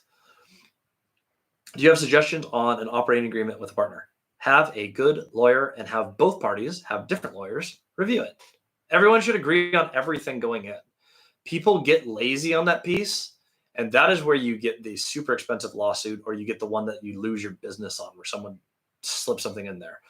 I'm not going to drop any names here, but this is a ridiculous example. I have a close friend who bought tens of millions of dollars of real estate with a business partner who had a large company and was publicly recognized as a fantastic business owner. Turns out, secretly, they snuck something in the operating agreement that let them take out loans against the accounts receivable of each LLC that owns real estate, which means they could take out a loan without asking any of the partners personally, backed by the rental income of the properties. They took out loans for over $100 million. The interest was due daily, $55,000 a day is how high they racked these up. When they defaulted, all of those rents were then frozen by the lenders. They cannot distribute rents to the LLC. They could not pay their mortgages. Massive lawsuit. Last I heard, it was up to $48 million class action lawsuit. It was all allowed because there was one thing in the operating agreement that was slipped in there that allowed them to do this. That's a crazy example. That really happened to a friend of mine, which just is awful. But operating agreements, don't mess around with them. People, especially when you get started, they think it's not going to matter because they're like, oh, this is just a templex and we're just getting started. If Cody and I built the business we did and we just had crappy operating agreements, and then you end up with the big business that was successful, all of a sudden you go back and you go, oh my gosh, I wish we bulletproofed that thing. So don't skimp on those. Have a great lawyer draft it, and then have the other party have a different lawyer review it. So everyone has their own lawyer review, and then you move forward. Rob, okay, I'm here. What are we talking about? We're talking about real estate, creative finance, buying deals, everything we talk about every Wednesday. But answering your questions here, we keep saying we're going to wrap up the call as soon as the questions end, but you guys are asking questions faster than I can wrap up the call. So good on you. I started live late, so that's on me because I screwed it up. So I'm glad everyone's still here. We're an hour 45 in, and my wife is giving me a smile saying that she's going to want something from me as soon as I'm off this live. So we'll have her on these eventually, by the way. She runs all of our flips and is going to be talking a lot more about that soon. Change is the game. So you did sales. Thoughts on solar? Solar is interesting. I have friends in solar, and there's some of these people slay in solar. I think there's a ton of money still being made there. I think it's kind of bolstered by all the green initiatives that we have right now. There's a lot of incentives going on with it. I kind of view it a little bit like the crypto thing, where it's like there's a ton of money to be made there right now. And I don't think there's going to be a ton of money there forever. I think it still has some runway on it. So I think if you're getting into solar right now, you probably have a lot of money to clear. I actually have friends who make multi-millions a year in solar. So I think solar is, I don't know why I keep talking about my friends. You guys keep asking me questions that are very relatable to my like immediate network. There's a lot of money to be made in solar right now.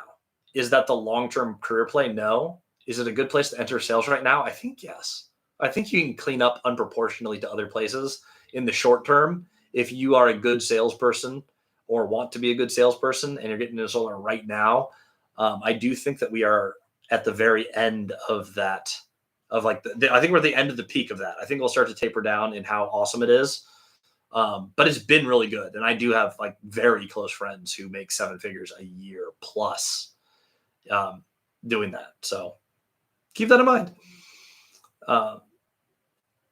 That's why I believe in paying for experience and education. Yep. Cut down on the stupid tax by paying for education. I have paid mentors. I've paid ludicrous amounts of money for mentors. I've also had some of my best mentors of all time are free.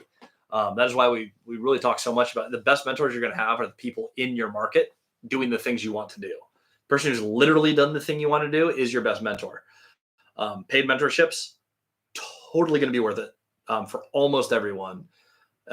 As you progress, you'll find that the free ones that you make either through the mentorship groups, through meetups, through meeting other investors in your space, as you progress, the free ones will be the best ones you ever have. They also take longer to develop. So if you're trying to jumpstart, hop into a program. Again, this live is free. It's not a sales pitch for our courses. We had a lot of questions about it on this one.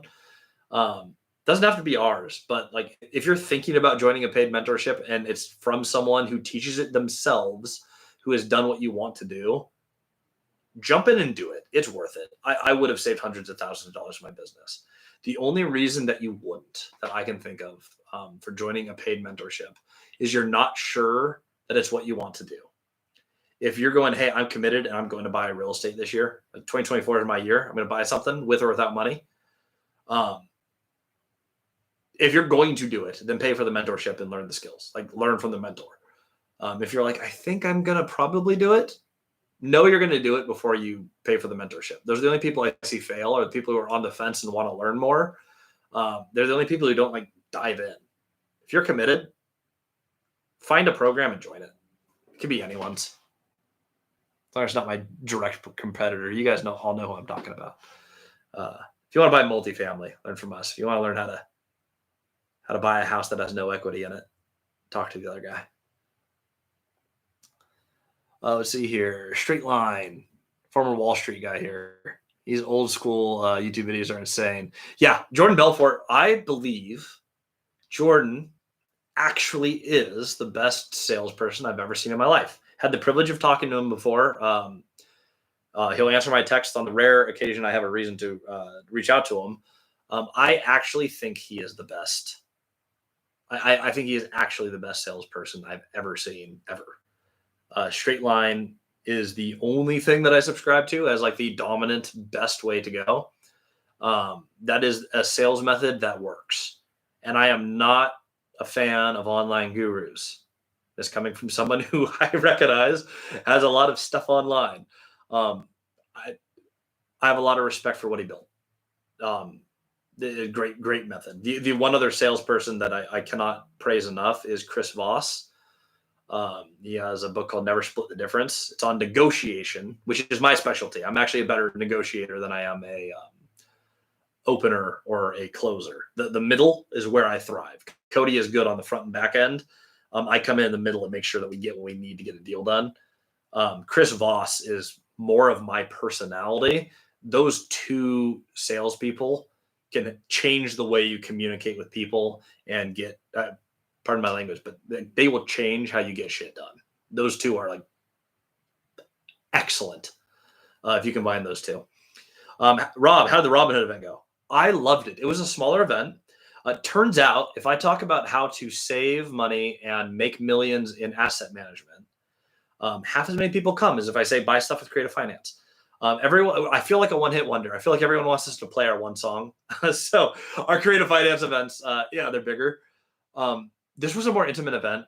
And granted, I think it was the best catering we've ever had. And I will do that again.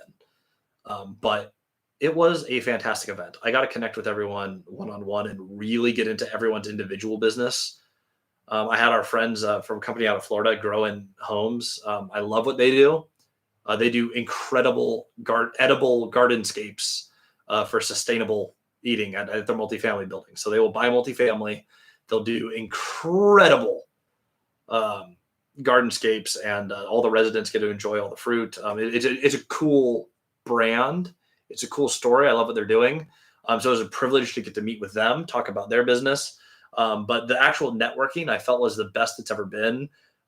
Partially because instead of our normal like 60 people, it was closer to 30 people at the event, which was really fun. I loved it. I really did. Rob said, voice is strained. Boy, you like you wouldn't believe. I have done nonstop speaking for a weekend. I got back. I had a speaking engagement. I speak tomorrow. This live stream you guys have been kind enough to listen to for like 2 hours, which I usually go for like 35 minutes. So my voice will never recover. I will keep speaking until I get a day off, which is also never. Do you help set up operating agreements? I will help. I will review them. A lawyer needs to set those up. I do not want to be responsible for that because I don't mean to give myself praise. I am incredible when it comes to tax and legal. I think I am just like magically gifted at being able to read those, understand those, and out-lawyer the lawyers. That being said, I don't write them, and I don't practice law. I just tell lawyers how to practice law, apparently. It seems to be a large part of my job. I will review your operating agreement for the points that I have seen people wreck. Anyone in the mentorship program, period. Send me your operating agreement. I will tear it to shreds, and we can send it back to your lawyer. So will I help on it? Yes. Will I write it? No. I know you have to hire an attorney, but do y'all help go over details of what needs to be included? Yeah, that we do. And I talk about that. And I actually am in the process right now of filming an additional section on that. I think it's really important. The biggest things that you need to have is you need to have everyone's capital contributions. This is the one that came back to bite me. I had a dispute. It is the same one that I told you about when went sideways earlier in this. It was the partner who wanted us to pay him rent for every vacancy because I also own a property management company. It was stupid. But one of the things where we had a dispute that was actually, I was like, I wish this was in the OA. We did not define roles clearly in the OA. We had a verbal agreement with everyone, and everyone knew each other, so it should have gone fine. But that's what everyone thinks. We did not designate this person is responsible for the reporting to the seller. This person is responsible for day-to-day management. This person's taking on maintenance. We didn't lay out the expectations for everyone's role. We just put in the equities and the contributions and called everyone a member or managing member of the LLC. So something I would add is, what do you actually expect of everyone? Also, when you get to the IRS, if you have a passive investor, everyone's actually supposed to be active, roughly kind of in proportion to their equity. So if you have people who are truly passive, you should designate some roles to them, and they should be on at least monthly meetings. I mean, you can be passive and say they're doing stuff, but it's good to have in your operating agreement if everyone has a role. It's going to be easier when you get to the depreciation. I'm not going to get in the weeds there because it's a free live YouTube. That's going to, we're not going to get into all the crazy of tax, but that's a big one. In it, you're going to talk about how taxes are going to be handled. That's huge. How banking is going to be handled. That's astronomically important. Who has a right to indebt the LLC and for what reasons and how that goes together. That would have saved my one friend, tens of millions of dollars. And how disputes are handled. Very, very, very important. You want to have clear things in that. I'm not going to share it on the live that I'm posting on YouTube. Anyone who's currently in our mentorship program, ask me about this later. I have a sneaky, it's not even sneaky. I have a smart thing that I very clearly label in there, but it makes it inconvenient for my partners to try to cause conflict over something small. I have a little trick in the resolutions that basically incentivizes everyone to only bring up issues if they're big issues. I don't want to deal with petty squabbles. I make it inconvenient for everyone to initiate some of the resolution processes unless it's actually an important deal that's worth doing. It's a totally legit method, but it is. I don't think I want to put it on YouTube. So let's see here. Google Maps sure is great, cheaper than skip tracing. Any other similar tricks or platforms you recommend if you are going to pay for it? Reonomy is awesome. They are the best at finding the owner information. They're easy to find properties. They show you really accurate portfolios of everyone. Reonomy is the way to go if you're going to pay for the leads. It is better than CoStar and cheaper than CoStar for owner contacts. It's better prospecting software. If you're looking for data, CoStar is the king, and it will be for probably ever. It's amazing. But it's expensive, and it's horrible for prospecting or finding owner information. They just do not vet it enough. All right. When do you think is a good time to bring up conversation that I'm interested in buying from a seller with whom I'm developing a relationship? Third meeting. If you have an idea that you think would work for them, you're going to learn their goals and what they're trying to do. If you have a proposal that comes into your head that makes sense to hit their goals and hit your goals, that's where you talk about the transaction. Hey, you wanted to scale into this. Hey, you talked about trying to wind down your portfolio, whatever the conversation is. When they say something where you go, I think I have a way to solve their problem and also solve my problems, that's the right time to propose a transaction. Because then it's still relational, right? Based on what's happened in our relationship, I think this moves us forward. That's basically how that goes. By the way, reminder, all you on Instagram, pop over to the live on YouTube. It's better and in HD. That's Cody and Christian, Multifamily Strategy. Everyone on YouTube, follow me on Instagram if you have more questions or want to see more of the tips. I'm cranking out a lot more content on the how-to. So I'm going to be ripping that out. That's at Christian Osgood on Instagram. See me there. Let's see here. When do you think is a good time to bring up a conversation that I'm interested in buying from a seller with whom I'm developing a relationship? Oh, that's one I just read. Sorry about that. I know you don't do very much sub two. I've done it once. You can explain that due on sale clause in simple terms. So I've done once. It was part of a larger transaction where I was buying about 18 properties over 3 separate contracts. One of them had a $75,000 sub two in it. That's the correct use for sub two. If you're like, it's a sticking point in a deal, it's a tiny little portion of the deal, let's get the darn thing done. That is where sub two makes sense. It just means subject to the existing debt. Appropriate there. And it's not going to get called because it's seller financed. So there is no due on sale clause, which is the fatal flaw of subject to. So if it is bank financed and you are doing subject to the existing debt, every bank will lend and have a due on sale clause, which means if you sell the property, your note is due. So if you have subject to and you're keeping the seller's debt in place, that means the bank's loan to the seller is still there, but they've sold the property to you.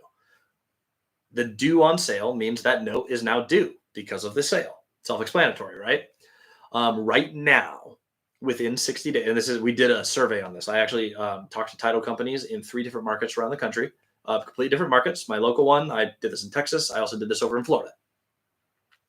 About 20% or 1/5 of subject to notes are being called by the bank within the first 60 days, which means you have a 1 out of 5 chance of failure on your deal and having that awesome debt that you just got transferred into your name called due. If you were relying on that debt to make your deal work, your deal down doesn't work. There's nothing you can do. You lost the property, start over. That is like worst case scenario. You'll see people talk like there's a bunch of people that do some too and talk about it. They talk about the workaround being, oh, we'll turn it into an option agreement. First of all, that costs money. Second of all, you're taking the property in your name, then back out of your name. You don't own it again. Third, the seller has to agree to all of it. So if it goes wrong, you have to renegotiate from square one, and you don't have an automatic yes. So subject to is really risky. You could do it in seller finance. If they have some debt that happened to be seller financed, you can roll that in. As long as there's no due on sell clauses, you can do whatever you want with subject to. But if it's subject to existing bank debt, you have a really reasonable chance of getting that called. And that is what we call not cool. You don't want to have your notes called. So keep that in mind.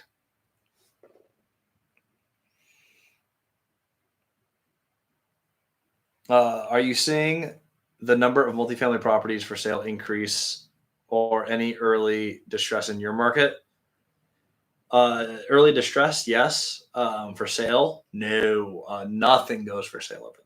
Nothing goes for sale in Grant County right now. Frustratingly, it's all off market for the most part. There are a few players in our market who are getting hammered. There are people who are about to lose some serious property, and they overlevered. They frankly, they lied to the bank about how many units are in their property, about the income on the property. They borrowed more than they should against the asset. I could think of a large group that did this. Cody and I keep our loan to values around 65%. They kept their LTVs at about 100% by inflating the value of their properties. Now their properties can't sustain that. They can't refinance because rates came up too high, and they're just stuck. There's going to be a lot of properties on the market here in the next 6 months, and I'm not a buyer for any of them. And a lot of them are seller financeable too. They're just heavy value add. They weren't cared for well. So I'm seeing the effects. I know there's people who are about to get pretty well clobbered as far as the market distress, but we're not quite there yet. I think they have another 6 months to a year before they're to figure it out until they're in serious trouble. But we're seeing some. The Buildy Bunch. What are you using the 1% rule to? Or are we using the 1% rule to quickly analyze the deal? Yeah, for like the 2-second thing. If someone says like, "Hey, it's $700,000 property and rents are $7,000 a month," I'm like, "Okay, well that's probably going to be interesting. Let's see how it cash flows." 1% rule was really popular when interest rates were lower, so expenses are up. So like the 1% rule doesn't work the same as it did when you first saw it on Bigger Pockets and rates were like 4%, 5%. That being said, it's still an easy way to it's not even napkin math. It's like before napkin math on a base level. If your rents are 1%, if your monthly rent is 1% of the purchase price, it's probably a deal that's worth looking deeper into. Do you have some rental upside? What are the actual expenses? That is your 2-second deal analysis, is the 1% rule. Christian, what's your favorite part of the deal? Most people would say close. Mine's the negotiation. I love the part where you have an opportunity and you go, okay, this is what I need. This is what I want. And a lot of people go after what they need. They go, hey, bare minimum, I need this to be this. I think that someone's going to accept this. So I'm going to put together what I think is going to get accepted. I love the part where you go, this is what I want. This is what I think is fair on the deal. This is what I think answers everyone's questions. And you put together something that goes like, hey, there's a little creativity in here, but it's easy to explain. It tells a great story about the property to yourself, to your investors, and to the seller of why it works for everyone and how it's going to work. The part where you do, I'm a board game player. More than playing the board game, my favorite part is once I've played a game a few times, is the pre-planning where you actually set up like, what is my strategy going into this game? Because the game is just saying, how well did my strategy work? The game, to me, once you start playing, you're already analyzing the results of what you determined, what your strategy was going in. The strategy phase is the negotiation. I love negotiation. It is fun and it is intense. And there's a big adrenaline thing of like, oh man, are they going to accept this? Where are we going to be? Nothing's guaranteed in a negotiation. So I love that. That is a personality thing. Other people love other pieces. Some people love operating. Some people love finding deals. Some people love closing deals. Cody, opening, close, world class. Negotiating, and he'll tell you the same thing, has a habit of giving away a little bit too much because he goes like, hey, let's get it accepted. Let's go from open to close. I come in the middle and go like, oh, let's structure this right in the middle so Cody can find an opportunity. I can structure a product that we love. Cody will run the math on said product to make sure that my plan will actually work, and that will bring us to the close. Like that is why Cody and I partner so well. He loves the front and back. I love the middle. I want to sign up for your program, but I'm in Canada. Can I still sign up, or should I look in another direction? So you can call it vendor financing Canada. We have 4. One of them has graduated and bought property. We have 3 active Canadians right now in the current mentorship. So like a tenth of our mentorship calls are Canadians. 2 of them invest in the US and Canada. You guys call it vendor financing up there. We call it seller financing down here. Same principles, still works. I know for a fact it works in Canada. We've done this. We have successfully done this, multiple mentees. If you would like to sign up and you're in Canada, I can help you. 1,010%. It works. We can do it. We've done it. Do you buy any properties in Texas already? Yes. Yes, I do. I own in multiple areas in Texas right now. Outside of the house that I'm building that we broke ground on Monday, which will be another property in Texas. I love Texas. I love investing in Texas. The properties in Texas are doing very well. I'm happy with those. By the way, Instagram, I think I have more questions on YouTube than we can sustain. I have 2% battery. My phone will be dead before this is over. So if you're one of the few people watching over there, jump over to YouTube. Cody Christian, Multifamily Strategy. I'll answer your questions there. See you soon. Let's see here. What happened with to Ethan and Caleb? Are they not friends anymore? So Ethan is partnered with Eddie. They are crushing it. And Ethan and Caleb are actually fantastic friends. I've actually done a few events where they've hung out. Chuck and Caleb are not partnered on their projects anymore. They ended up going a different direction. Caleb has taken off on the real estate stuff. They're still partnered on one of their real estate projects that's doing phenomenal, by the way. Their Houston deal was a truly excellent home run deal. They're going to make a lot of money on it. They found there was a difference in the partnership on how much each person was willing to do. They had that conversation like adults, which I'm freaking proud of both of them on. 20 years old, sitting down saying, hey, I don't think I'm pulling enough weight. It was actually the partner who didn't feel like they're doing enough was the one who started the conversation of, I'm not bringing enough to the table. What do you want to do about it? Can we come up with a solution? They ended up dissolving some of their partnerships, and I'll let them share the rest of their story. It is public, but it's not like super public. They're partnered on some stuff. They're not partnered on other things. Caleb has gone solo on some of his projects, but I am very proud of both of them on how they handled the partnership. Partnerships can be messy. Their dissolution was not. Very, very, very proud of them. Handled very well. They are still friends. They found that they like being friends better than they like being business partners, which happens a lot. Caleb, if you're watching, I hope I'm allowed to share that. And Dana, I owe you a phone call later. Congratulations on your on breaking ground. A long time ago when I was a broker, or it seems like a long time ago, a few years ago, helped Dana close. He sold a duplex and helped him close on a parcel of land. They're breaking ground there on building his house. I'm super excited. So Dana, proud of you, man. Excited for you. I owe you a phone call. Keys and questions. Do you have any problem? Oh, no, we already have that one.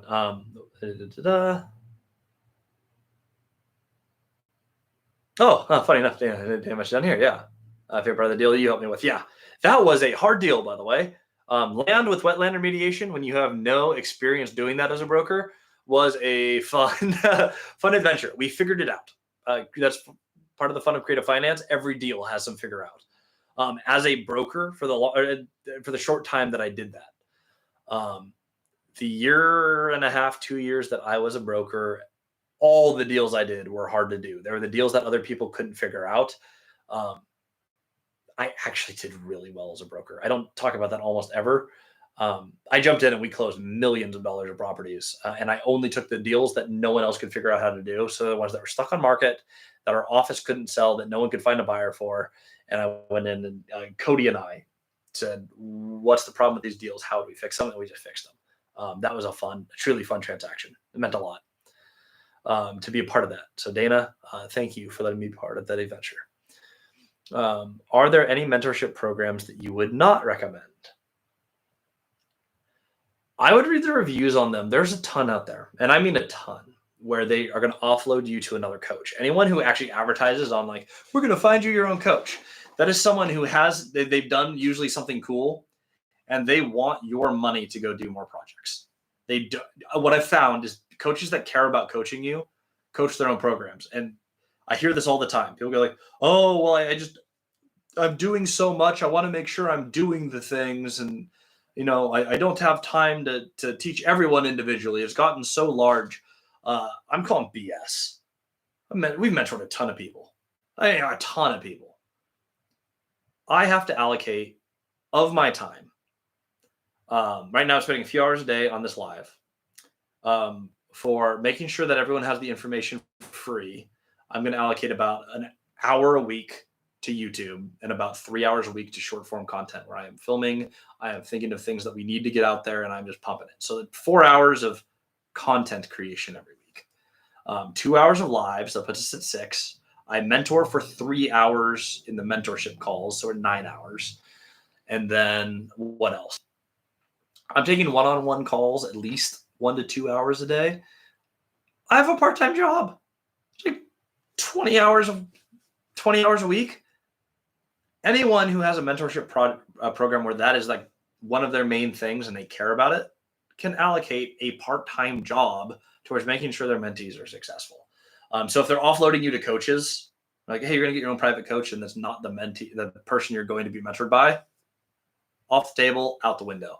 The other thing is, are they doing exactly what you want to do? There's a lot of programs. I won't name names, but there's creative finance people who will teach you and tell you like, hey, you're going to wholesale and you're going to flip and you're going to lend. They'll teach you all the things that aren't what you're trying to do. Throw those ones out. Those are stupid. I mean, that's just stupid. If you want to buy multifamily, we teach you how to buy multifamily. That's how we work. There's other people who teach that. And they could be people in your market. I recommend using them. People who I've worked alongside before, who I really like if you want to do the home renovation thing with some creative finance and conventional finance, but if you like the single family game, Henry Washington has a course, Closing Table. Like, DM him on Instagram. That's a course worth taking. Like, I've gone into his stuff. Matt, the Lumberjack Landlord, talks about how to manage. His course is called "Oh Shit, I'm a Landlord, Now What." Fantastic on asset management. 10 out of 10. There we go. Phone's died. So Instagram people are sorry. 100% of my battery gone. 10 out of 10. Those are the types of courses. You are with the real coach and someone who's really done what you want to do. That is the type of person that you should learn from. By the way, Lumberjack Landlord is my personal mentor. If I get stuck, he's the guy I go to. Smartest investor in real estate. Dropped out at 9th grade. He says because he had to. I say it's because he was too smart for school. The guy's a genius. Those are the type of people you should be learning from and the type of programs that you should be taking. Do I go live weekly? Yes, I do. I go live every Wednesday, same time. I'm trying to go multi-platform, but it never works. I need a tech person to teach me how to do that. But we are here on YouTube and Instagram when my phone is charged every single week, 3 p.m. Pacific Standard Time. Why did you choose Texas? Texas is where I want to live. It has better food, empirically. Not better Asian food, like sushi, Thai food, all that stuff. Chinese food in Seattle is actually pretty dang good. All the other food is better in Texas. Fact, especially barbecue. The people are more friendly. Seattle is famous for having not friendly people. The weather is better because they have stuff like sunlight. We do not have that in Washington, except for a few months a year. I want to live in Texas. I like owning where I live, and so that was a big factor. Other people like living in Texas. I like providing housing where humans like to live. Most of Texas is still seeing a ton of population growth, so that's a big factor. Lastly, their landlord laws are astronomically easier than Washington. Washington is very hard to manage in, which means there's a lot of money to be made because there's less people trying to compete on a difficult job. That being said, I like moving money. Like when we move stuff out of Washington or I have an exit, I like moving that money to Texas because it is truly more passive and easier to run my business in Texas, where they actually want housing and want business. So that's why Texas. Apparently the last question from Windward Leasing. So doesn't have to be your last question, but totally allowed. If something happened and you had to start over from scratch, no one's ever asked me this question on the channel, by the way. What would you go after knowing what you know now with minimum, if any, money? So I wouldn't look at the money at all. So let's say I bottomed out. We lost all the real estate. I have no income streams. I am at zero. I have no money. Um, you know what? Let's go all the way. Let's say I don't even have my phone. I can't contact any of the contacts I've made. I don't have my YouTube channel. I don't have my Instagram, which admittedly, my Instagram's small. Until you all follow me there at Christian Osgood. But like, I'm a little fish. Let's throw out all my contacts. I don't have any contacts. I don't have any money. You could drop me into any market in the country, and I can communicate the story of I'm at zero to everyone who owns the real estate. So the first thing I'd do is I would I'd find internet access somewhere. I'd get on Google Maps, and I'd find I'd just start figuring out who owns the real estate. That's the simplest way to make money, to make a lot of money. Who owns the real estate? I then go, I have a liquidity problem. So we're going to figure out a way to structure the deal so that upon close, I get some liquidity. So it could be an assignment fee for myself to the LLC that I create.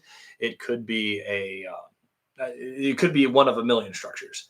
I'm going to find a way to get liquidity at close and own an income stream as soon as possible. I'm going to communicate my position to everyone in the area that I am in. Getting coffee is going to be a little bit hard with actually no money. So we're going to assume that I'm going to invest in myself with a $1,000 credit card. I'm going to find a way to get that darn credit card and say, hey, I'm going to at least invest in the cost of coffee to do this. If you're looking to survive and you have no money, you'll probably need to find some sort of job. I would sell literally anything for anyone because it's a skill that I already have. And in 100% of my off time, so I'm going to find anything to sell because that's my skill. And I'm going to use all that money to invest in other people, in building relationships in my market. I'm going to find a deal. I'm going to close that deal in 60 days or less, and we're going to roll. And this is a large part of why I bought in Texas. People were like, oh, yeah, you did this in one market. Of course you found this one market. I'm like, well, I want to live in Texas. I'm going to go buy there. And so I did. That's what our mentees do. I showed people how to do this every state in the country. It's what I know how to do. It's what we're best in the world at. I'm going to find a value add property. It's going to be multifamily. It's going to be more than 10 units. Ideally, it's going to be more than 50 units. I'm going to find the deal, and I'm going to figure out how to fund that deal. Right now, we're getting over 100% financing on a 33-unit deal for $1.6 million and a mobile home park that's worth more than $1 million that we're buying for under $400,000. I'm getting money at close from the lender because the deals are such a freaking good price. Those are the type of deals I would do. I would go, I got to get liquid now. Like, you can't run with no money forever. So I do deals that get me liquid today, that get me cash flow for the future, and then I'd knock the crap out of those projects and focus all of my time on successful management of my project. Good question. When you first started getting in touch with owners, were the majority of people, people you and Cody met with 100+ door range? Who was the biggest real estate owner you managed to get in front of? Biggest owner, I won't drop their name here, not because I don't want to, they like being pretty private, but the largest owner, several $100 million of real estate. They own hundreds of doors. A lot of the people that we met owned, around 50. Seemed to be a lot of them. They'd own the 20-plex, and they'd have like another 13 unit over here and a few duplexes. And most of them scaled from the duplexes to the 10s to the 20-somethings. That was how a lot of them did it. Most of them look at what Cody and I did and said, how the heck did you do this? I'm like, I listened to you guys and you just started at the end. I mean, that's basically it. They shared all their journey of how they got there. I was like, okay, so you scaled your way to 25 units. Let's start there. That's it. We just listened to people and then took what they did and did it faster because they gave us the how to do what they already did. Like, they compressed time for us. Biggest owner that we're like close with, Cody has a friend who owns like 1,000 units in downtown Los Angeles with like 20% loan to value. Like, most of them were paid off. Massive owner, huge owner, super nice guy. Comments on my videos occasionally. Really, really, really, really appreciate people like that. And they've helped Cody and I. They actually laid out the vision for the next phase for us. I thought the goal is to stabilize the entire existing portfolio and hold forever. They're like, your goal is to stabilize it, optimize it, and then 1031 the whole thing into larger buildings with on-site management. So at some point, Cody and I will just take the whole thing, package it up. Someone else will one day, not today, but one day, be the new owner of Moses Lake. We'll sell all those little properties in one package. We'll 1031 the whole package into a few 100-unit apartment buildings with on-site management, and we'll wash our hands, and we have generational wealth. That's how he played the game. That's the best way I know to play it.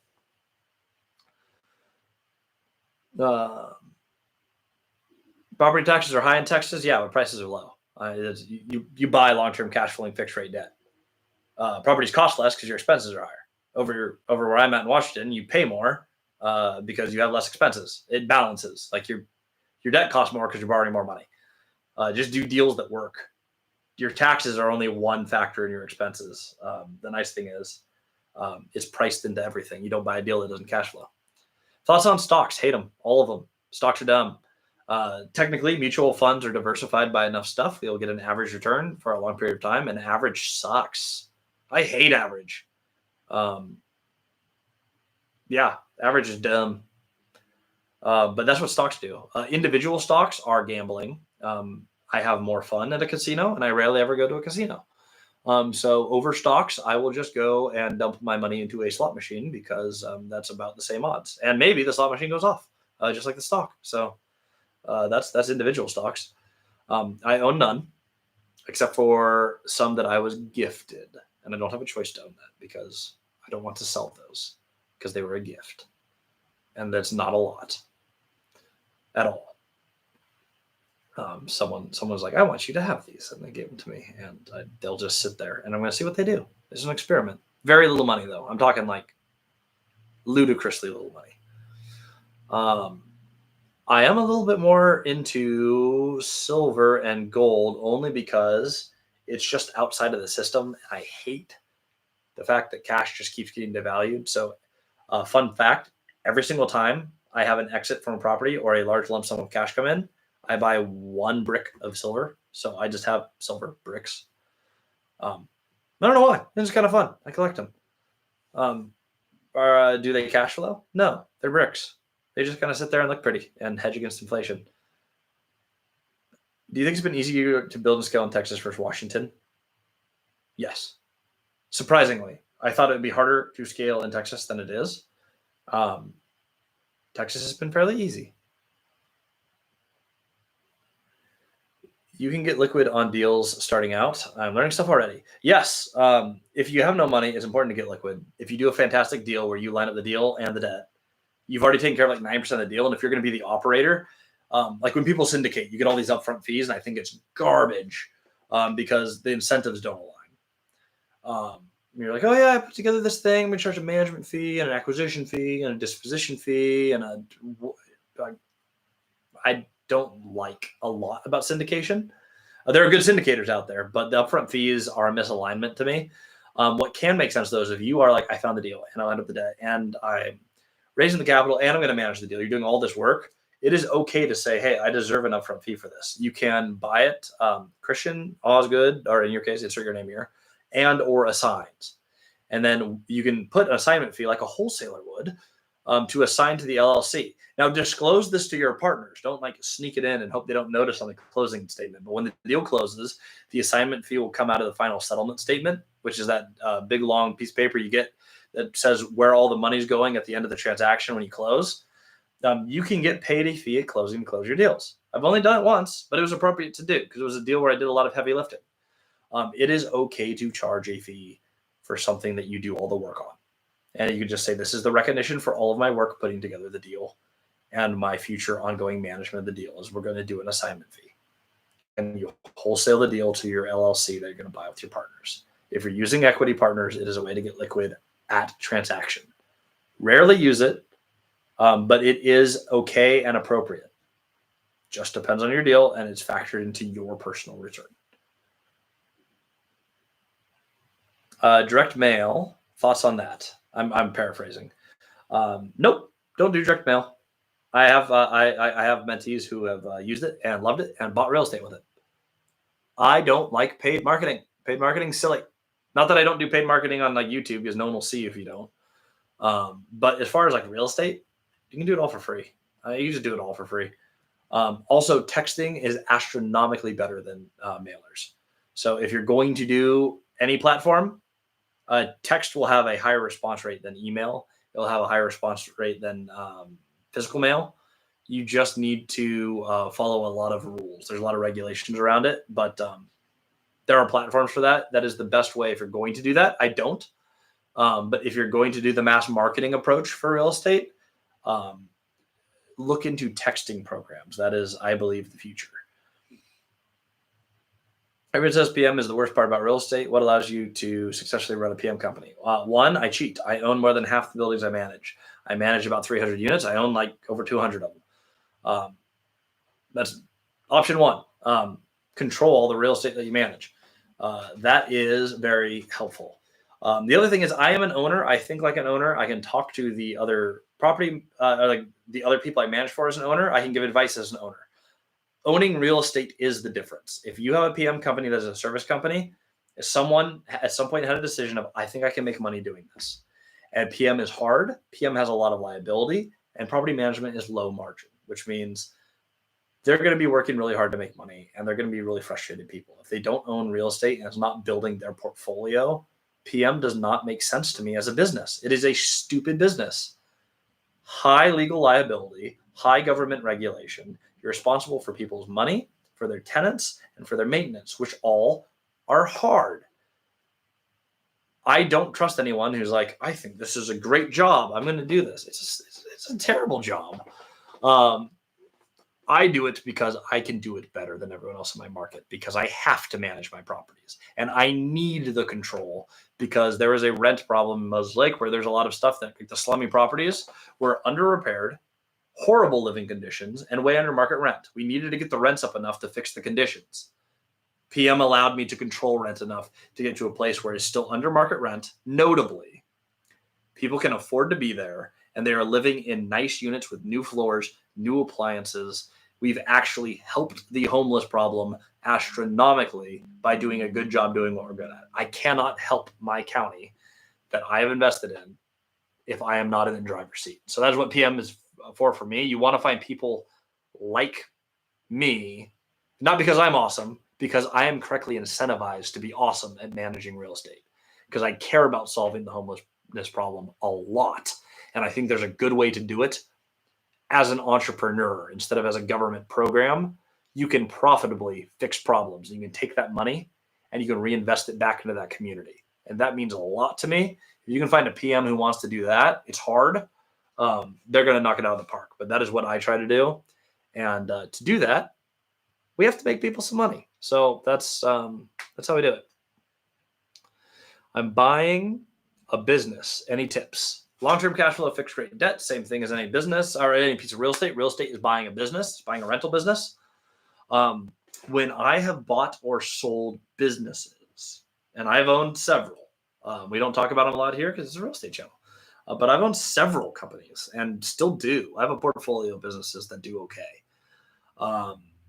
When you're buying a business, your business plan is everything. People go in with like hey, I'm passionate about something. I'm going to do this.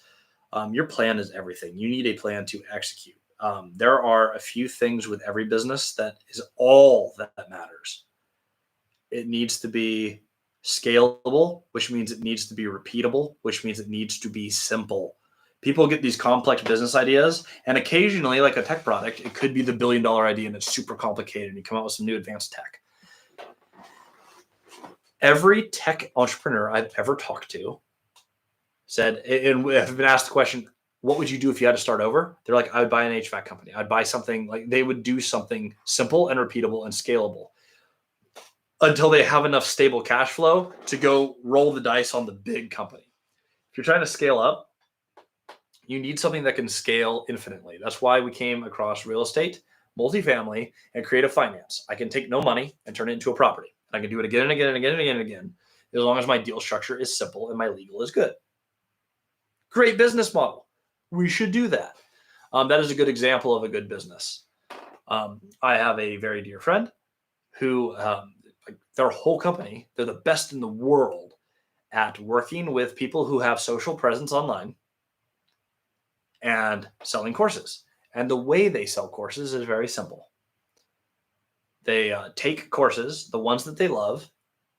They come up with a Jordan Belfort straight line series of how do we move people who need your product and want your product into your funnel and help them build confidence that you are the person that they want to work with. Like, what a simple business model. I take classes and only the ones I love, I refer to other people, and then I turn a profit. Simple, easy, scalable. Those are the type of things you look at. So if you're buying a business, that's one of the biggest things. Have a business plan. Make sure that it's a scalable, repeatable business, and do not buy a business ever that does not make at least $1 million or can't make $1 million. I have friends who like their whole business is laminating flowers, and they're like, "Oh yeah, this is amazing. These are great little art pieces." They have no plan to make any money. It makes like $40,000 a year. They work all the time. And I'm like, you just gave yourself a really stupid job. And I'm glad that they're passionate about it. And I'm glad that they love their art. But that's not a business to me. That's a hobby that's like self-sustaining. Business is expensive. Business is hard. You need to be rewarded for being successful in your business. $1 million has to happen. That is the floor for any business that you start. Must be $1 million business. Does it get easier the further you get? Yes, it does. Especially if you're good at telling the story. If you have any sort of social media, you have a YouTube channel, whatever it is, just tell the story. You don't have to monetize every piece of your story. You just have to tell it. And people are going to be attracted to that. People are going to know who you are. There's more trust when you build a brand. No matter what you do, if it is your career and your business, you need to be building a brand. So the longer you're in business and the more you talk about it, the more experiences you have, yes, it will get easier. How does owning property management work? How do you get paid if you're just paying yourself? So I bought Cody out of property management, and we have multiple partnerships. So I am paid to manage Cody's properties that I jointly own. Granted, they get discounts, and we can, you can kind of control the inputs, which is really nice. If there's a property that just cannot sustain full property management, I can work on the price and come up with a plan. But it is a way for me to do all of the operations and for me to be appropriately compensated for being really good at doing the operations. I do more work than anyone else in any of the companies. There is no one in any company who does as much work as I do, period.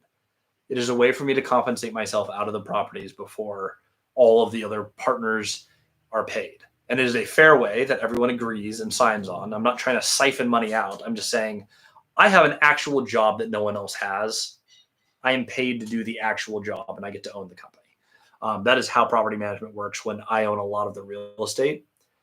Is any of the partnerships, it is I get paid to do the work. From Zach, are you and Cody getting into the apartment building side or not quite? Cody will. I hate development. I used to want to be a developer. I wanted it more than anything. I love the part where you get to go into an existing building and imagine something else and have it come together. My wife and I are going to be launching some content we're calling functional flipping. But it's going to be, it's mostly what she does, but I love being part of the vision process. She's better than me, but I love the process.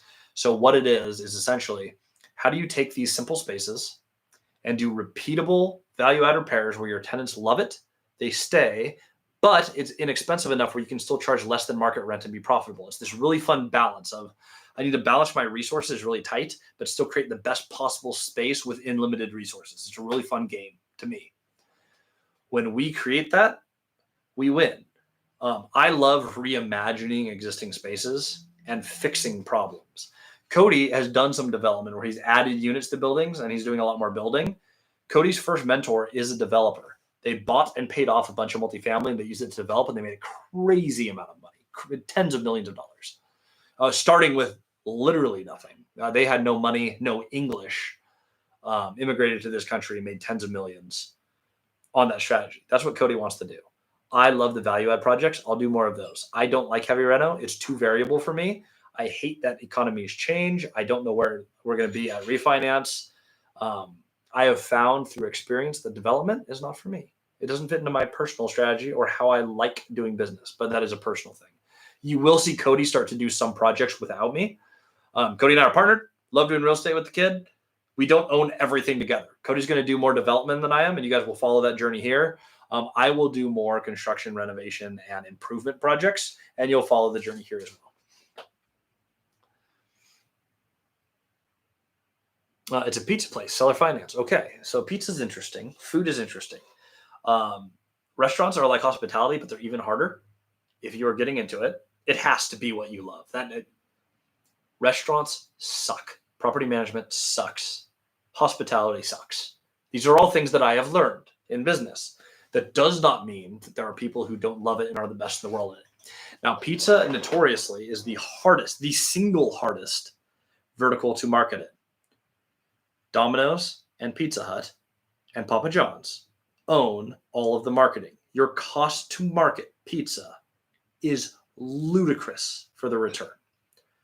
It is literally, it is the hardest vertical. There's a lot of marketing companies that will go, I will market anything unless you have a pizza business. They're just banned from working with you because they cannot make a dent. They cannot get you a return dollar per marketing. So you need to know that. If you're going to do pizza, you need to answer a few questions. So there's a pizza place across from us that does really well called Canale, across the street from the Robin Hood.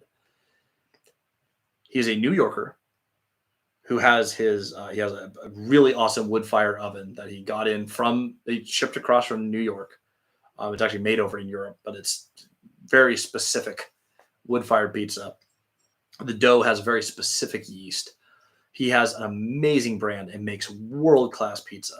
His best one, I'm not kidding, Pad Thai pizza is the best pizza I've ever had. I forget what they call it, but it is literally, it's the peanut sauce, it's the whole 9 yards. Best pizza I've ever had. It is unique enough where they are successful.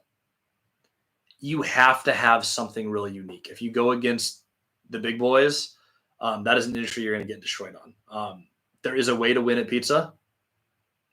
It's a hard business. You got to love it, and you got to be the best at something when you do it. Are there any risks to scaling too fast? Yes. Or is it all about finding as many good deals as possible and speed isn't relevant? Scaling is hard. You need to go at a certain pace. Most people go too slow. I've seen people say, I got to 15 units this year, and our regret is we scaled too fast. No, you didn't. When you're doing this, you can scale ludicrously fast. Going to start with 38 units. We add a few hundred units a year now. You can go fast. If Cody and I started with 100-unit buildings, we would have gone bust. We didn't have the experience. Our $100,000 mistakes would have been 7-figure mistakes. We would have bought more. Had we started with resorts, we bought more resorts and then figured out we don't like running resorts. I don't know what the heck we would do. I mean, we would just lose the resorts because we suck at running them. Granted, the Robin Hood, we're okay at running, but we're not the best in the world at resorts. I'm working on a plan to fix that, but we're not the best in the world there. So there is a pace. But for almost everyone, the pace is faster than you think.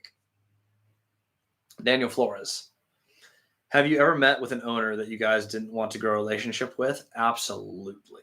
There are some shitty owners out there. I'm sorry for the language. Don't do that a lot on this channel. There are some people who suck. Don't work with them. We have a section on this specifically in our course. There's 2 really bad ones.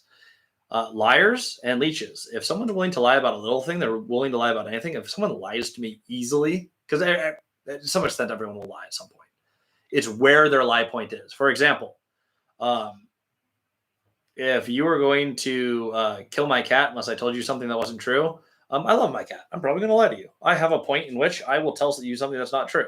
I just have a really high cap for where I will lie. Everyone will lie, just depends where. If I find that they have an easy barrier to lying or lying comes really easily to them, they will cheat on everything they can. They are not to be trusted. They will absolutely, you will regret working with them.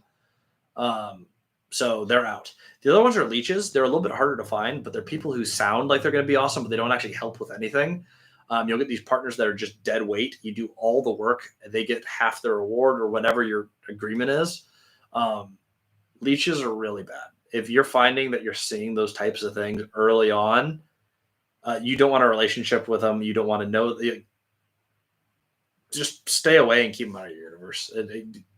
You'll regret it every time. We've been burned on multiple. I'll never drop names on those, but like we've had multiple sets of both, and all of them have been financially costly.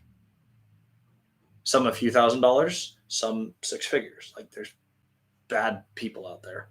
I don't want to grow relationships with them. Been following you guys ever since your episode on Bigger Pockets and have yet to get started. Could you please give me homework in order to get started? All right. This is the homework that I needed, and this is going to sound like silly advice, but I don't care. You're not an investor until you buy real estate. I bought a duplex. I love buying larger properties. You have to go out and buy something. You just have to figure it out. And the first deal is not going to be perfect, and you're going to make mistakes. And you're going to learn from as many people as you can to minimize those mistakes. But there's going to be some sort of stupid tax for being new, and you're going to pay that tax, and you're going to get better. What you need to do in 2024 is you need to buy a deal. That is all. To move forward, all you have to do is just buy the next deal. Once you close the deal, most people end up closing their next deals within months. It just takes time to get the first deal done. So your homework is do whatever it takes to find a deal. And I think for most people, that means read less books and watch less YouTube. People go, I'm just going to keep studying. I'm going to stop adding steps, go out and meet an owner, talk to brokers, find opportunities, figure out how to close them. The only thing that you're worried about right now, instead of like, well, how am I going to do this? And how am I going to do this? And how am I going to do this? Whatever your steps are, the manager, the lawyer, the money, you don't have a deal. Only focus on finding a deal. That is your homework. Find a deal that you want to underwrite, and then find one where you're like, I think this could cash flow. Then take your steps from there. That is the difference. Being a good judge of character is a valuable asset. Cody and I suck at that. We trust everyone too easily. It's really hard. If you are someone who has a tendency towards being kind, you're probably going to get absolutely annihilated a few times, and that sucks, but that is business. Just something to know. It happens. I tend to gravitate towards being overly kind to people. That makes me overly trusting.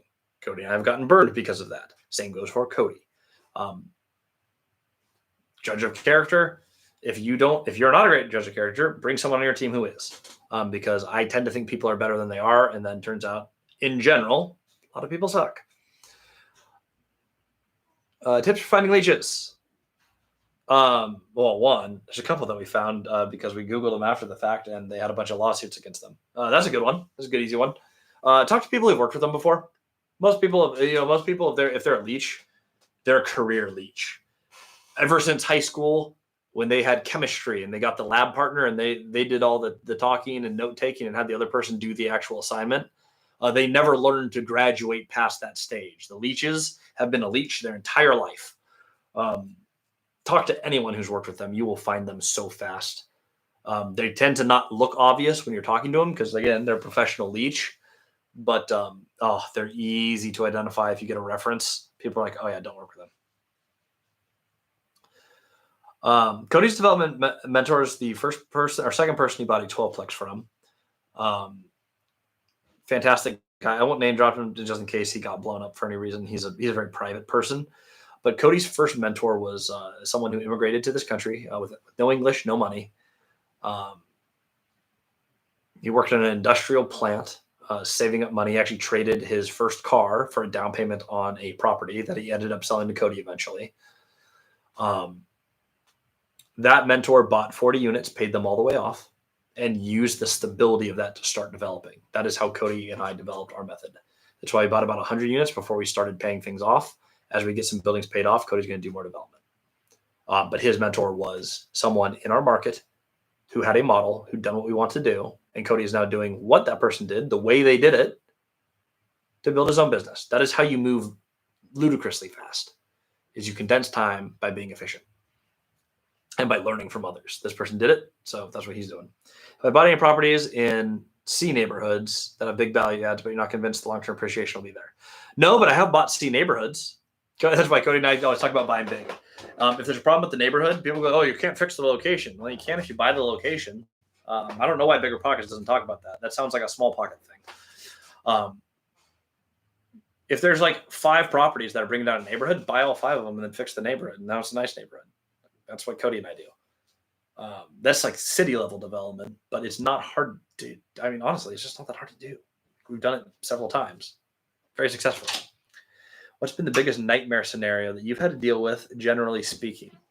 I think the largest nightmare scenario, generally speaking,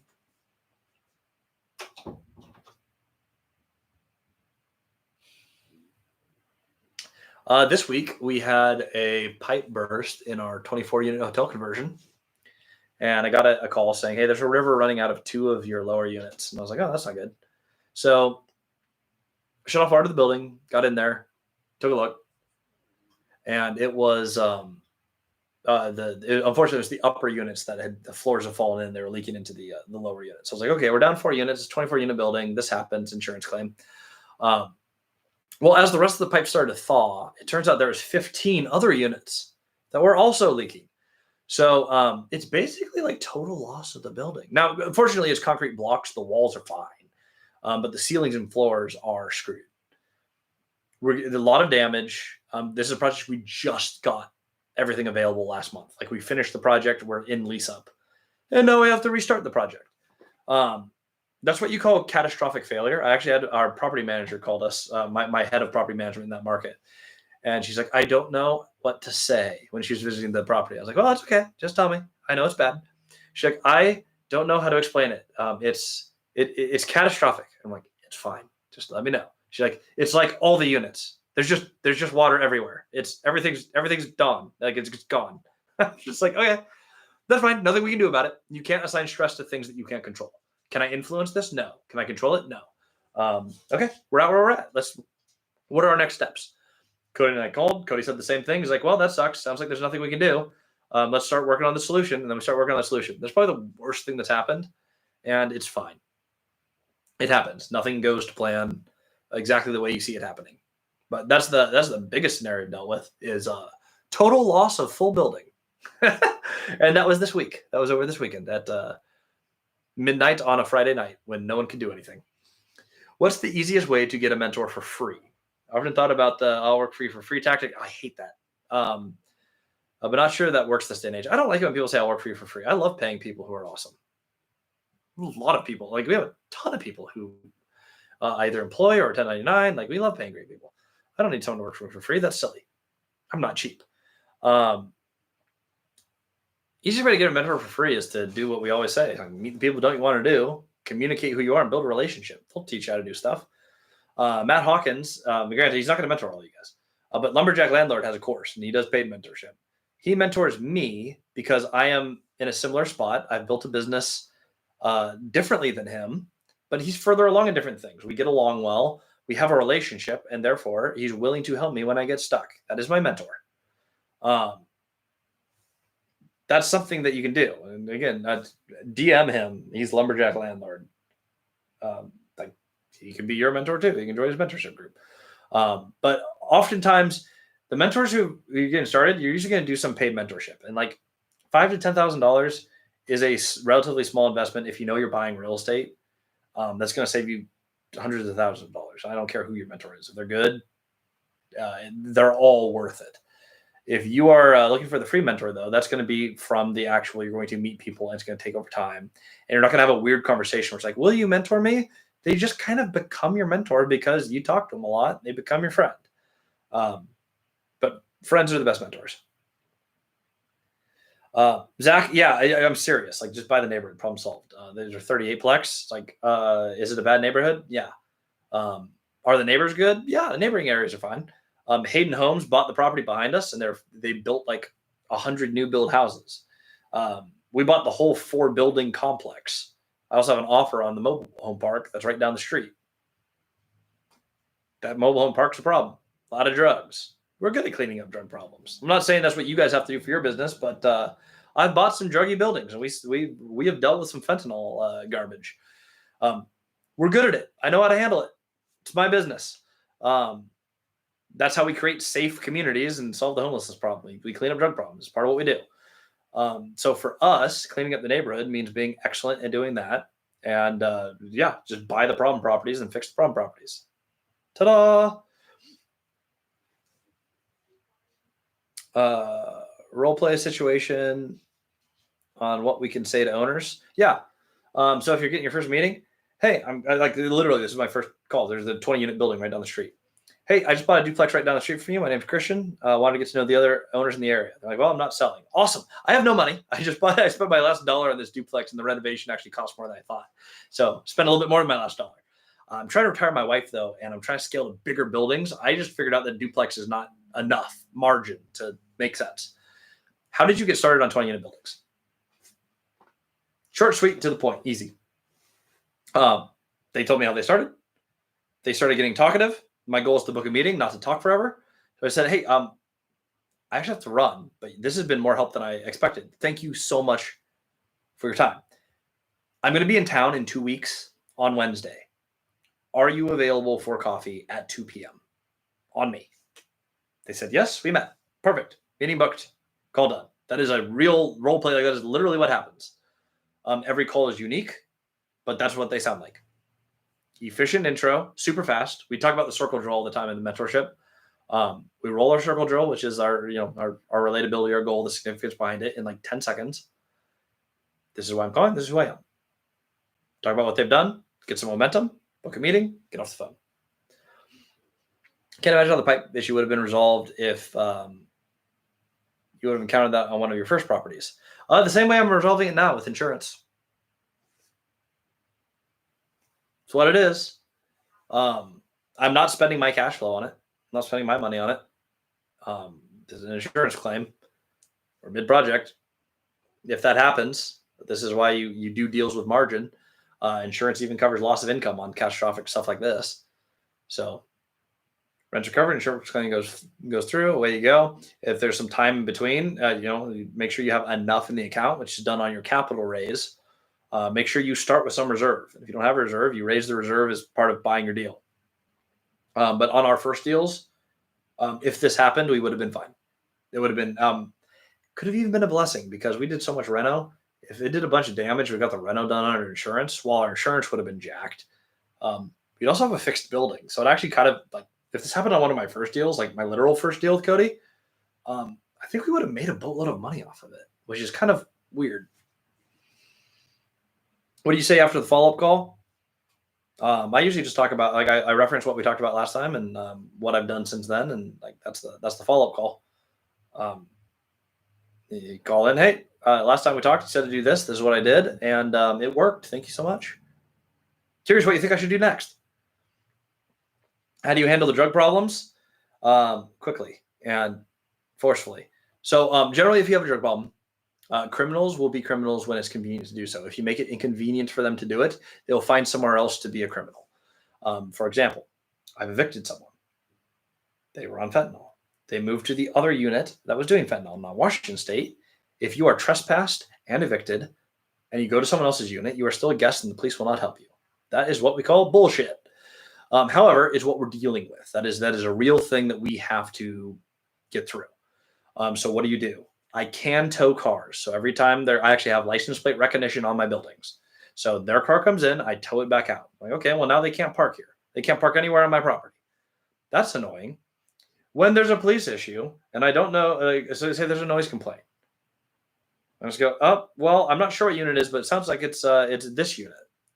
It's not this unit, but let's say, for example, it's unit 10. I'm choosing a vacant unit so that we're not, no one goes like, I know who the criminal is. That's a vacant unit in the building in question. It's unit 10. Well, okay, so now the police are around there consistently. Every time there's a noise, the police are there. They try to park a car, the car's there. If they ever leave their unit and someone reports them walking around, well, now they're trespassing. The police show up every time they walk out their door. That's obnoxious. So that's how we deal with the drug problems, is you do that. Now, if you get really bad, there's stuff that we can talk about offline on how to get them out of there too. But for the most part, make it inconvenient to be a criminal, and they'll find somewhere where it's easy to be a criminal. That's 99% of the time that's going to fix your problem. But what if we don't have properties? Buy them. But when you're getting started, you just the same. Like, that's where everyone started. I started there. So if I'm calling, hey, I'm trying to get into real estate. This is where I'm at. Trying to retire my wife. I have not done this yet. I would like to meet the owners who I'm going to be working with over the next few years, because this is the market that I'm going to be expanding in. I've built confidence. I've created a story that makes sense. It is true. And this is my starting position. Now they can buy into helping that story. That's how it works. That's regardless of if they offer to sell or not. That's how the game's played. So Do you maintain relationships with everyone you meet in person, regardless if they ever sell to you? Well, regardless of whether they sell to me or not, yes. Do I maintain relationships with everyone? No, not everyone is someone I need to maintain a relationship with. I don't have a long-term relationship with everyone I've met. Um, but absolutely, if they want to sell or not, the relationship was never and never is contingent on that. And with that, we got through all the questions. We're like 3 hours in, so I'm going to call this an end to the stream. If you have more questions, follow me on Instagram at Christian Osgood, and I'll answer all your questions there. Until then, I will talk to you all soon.